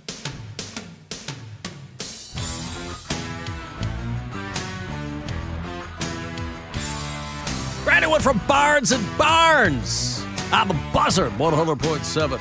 Kiss Me Where It Stinks. She was lighting up the dark with a white hot spark when our destinies entwined. In a cool, sexy voice, she agreed to my choice and fired up my mind. We walked for a while, we talked for a while, and then it all began. She bent down over the hood of my car and she laid out the plan. She said, kiss me where it stinks, so I drove her to New Jersey. She said, touch me where it's pink, so I took her to the flowers. She said, fill me up inside, so we ate a whole large pizza. Ate a whole large pizza. That's the song you're thinking. I drove her to New Jersey. It's like an old Carlin joke. Ronna Willoughby said, I saw Queen twice while Freddie was still alive. That's Freddie pretty Mercury's cool. dead? Yeah. Alan, see me after the show. Damn it. I really need to start listening to this show. Ugh. Hey, Alan. This is Rick Canton. Listen to the show. Guy disappointed you didn't get fired. Screw him. You guy's a dick. Pretty sure you, Bill, and Poundcake, and sometimes Mary, definitely deserve to have your job. That is a pretty strong endorsement. Show and love you guys. Yeah. Have a good day. Hey, thanks, man. Yeah, that is... Bye. No, it doesn't make the guy a dick that he's mad that I'm still here. He doesn't like me or my show, and that's fine. That's fair. It's not for everybody. But Rick sounded like there was a long pause there, like he wasn't sure if he really meant what he was saying. I'm pretty sure you guys deserve your jobs because they're laying people off in the company right now. Definitely deserve to have your job. I hate the show. Long pause. Did I mean to say that? I mean, I don't know. Yeah. No, listen, as of now, this show is still intact. But you never know. You never know when they'll come to you and say, and it's happened to me many times in my career, Alan, I need to see you after your show. And, and I was always triggered because I got spanked a lot as a kid. And my parents did the best they could, but they were very, very into spare the rod, spoil the child. They were very into corporal punishment. And so, because I was a class clown in school, I was always getting into trouble for that, and so I was always getting spanked. My parents thought that they would spank that out of me. Look at me now. But I got spanked a lot. And so because my dad took us to school in the morning, we didn't take the bus. My dad took us to school, my mom picked us up. And so anytime I ran afoul of anything in school, this is Catholic school, I was past the point where the teachers were hitting you. That never happened to me. I was too old for that. But I was not past the point of teachers putting a bug in my parents' ear or calling, Alan did this. I don't like this. Now, they didn't know that I was going to Alan asked me to kiss him where it stinks. And I don't have enough gas. We live too far away from New Jersey. I'm not going to drive him all the way to Gary, Indiana. Right. Or even Calumet City. So I got spanked a lot. So the words that sent chills down my spine as a young boy were, meet me at the end of the hall. Because I knew I was getting it. Because something had happened in school where the principal's office called my mom, Alan, blah, blah, blah. Dropped my pants, right, whatever. And so meet me so when we would come home, I was all puckered up waiting to hear that. And if we got inside and I didn't hear that, I was like, okay, well, I guess I got one past the goalie. And these weren't major infractions. These were minor infractions, too. But the way my parents responded was with that. And so meet me at the end of the hall, which meant, because my parents had the wooden paddle with the string in the ball, but they cut off the string in the ball.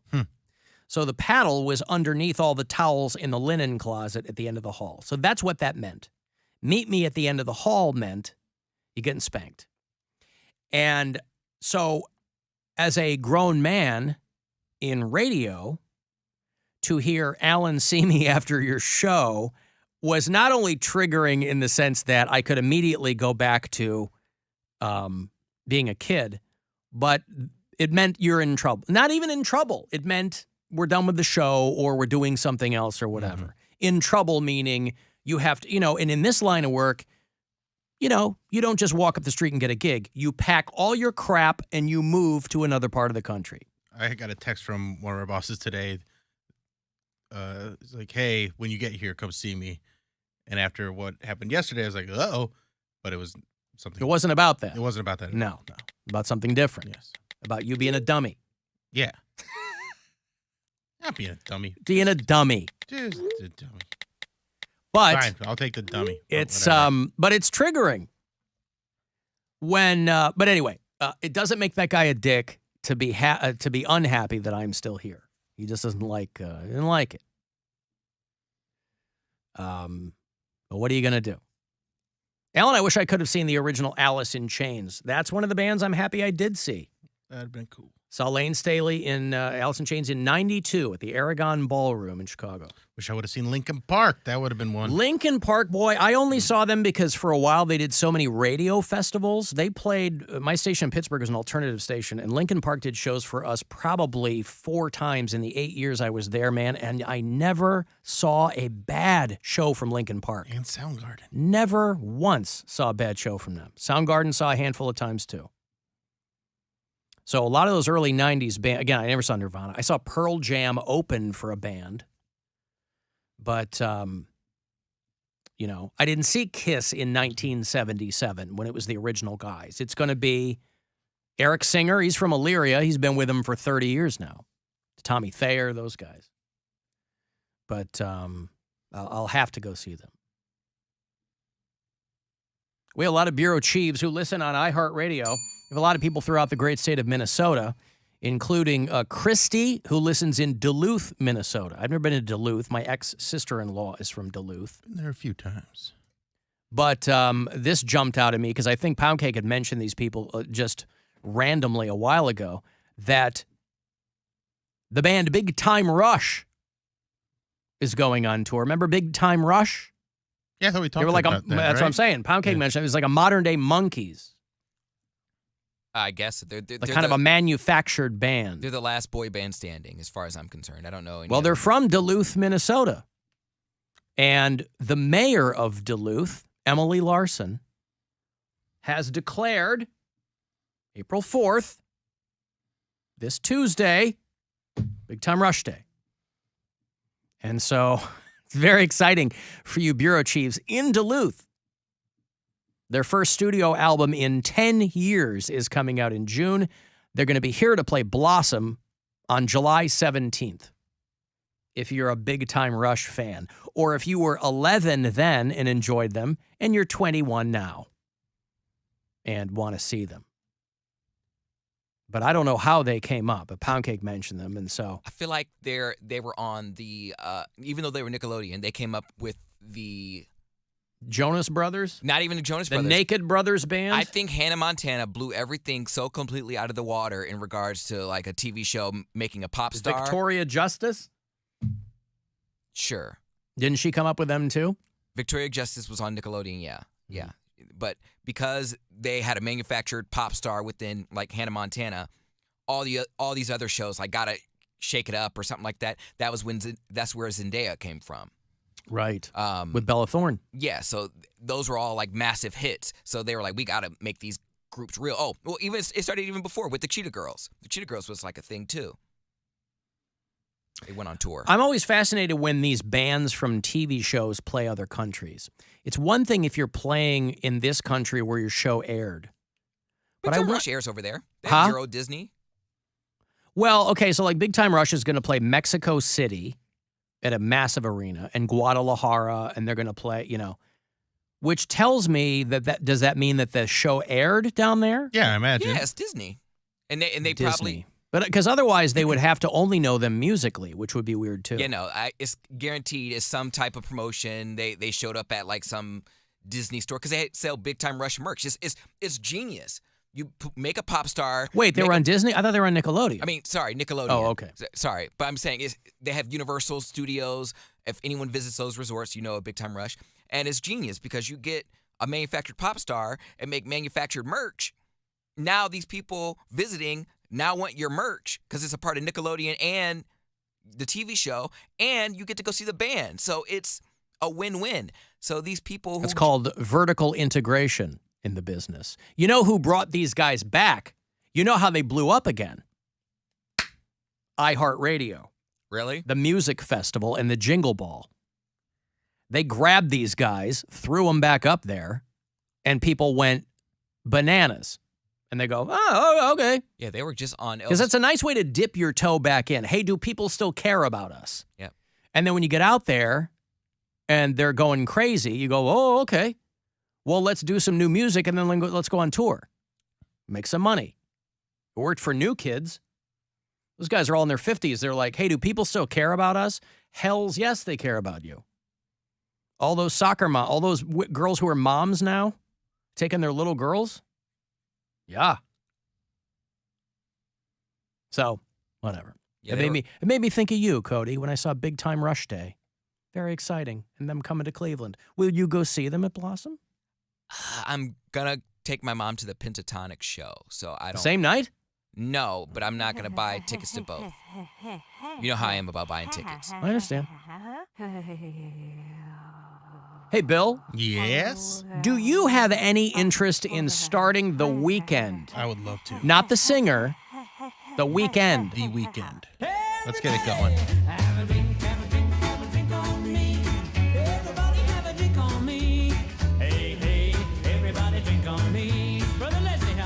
All right, grab something. It is the Bill Squire Friday Get Down. It's how we get the weekend going around these parts in honor of the late, great Murray Saul here at WMMS.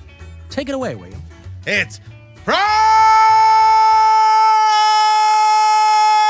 And you gotta get down on Friday. Find your lady, kiss her where it stinks, lay a wet one downtown. Stink kisser, stink kisser, stink kisser. It's Friday.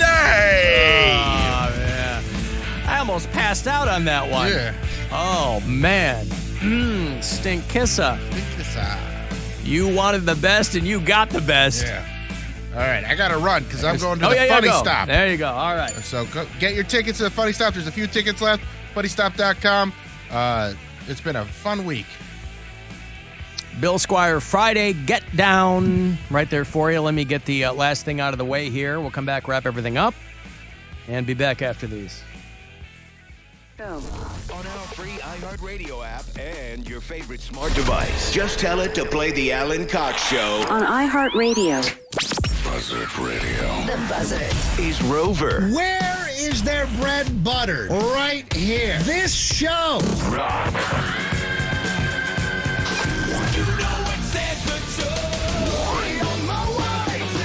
And Alan Cox. In addition to being Captain Fun, I'm a nice guy, right? I'm home of the Cavaliers. Straight down the lane, pow! 100.7 WMMS. This is Doug Gottlieb. Here's what's trending from the iHeart Sports Network. Presented by Staples Stores. A playoff preview's on tap tonight when the Cavs host the Knicks. Both teams appear to be locked into the 4th and 5th seed, setting up a first-round collision course. Guards try to even their season-opening series with the Mariners at 1 game apiece tonight. Hunter Gaddis will toe the slab for Cleveland. And WrestleMania 39 is this weekend in L.A. The 2-night event will feature appearances by John Cena, Charlotte Flair, Cody Rhodes, and Roman Reigns. I'm Scott Davidson. Staples Print and Marketing Services help small business print big. Now get $15 off signs, banners, and posters when you spend $75 or more. Offer ends 4/15. Visit staples.com/printbig for details.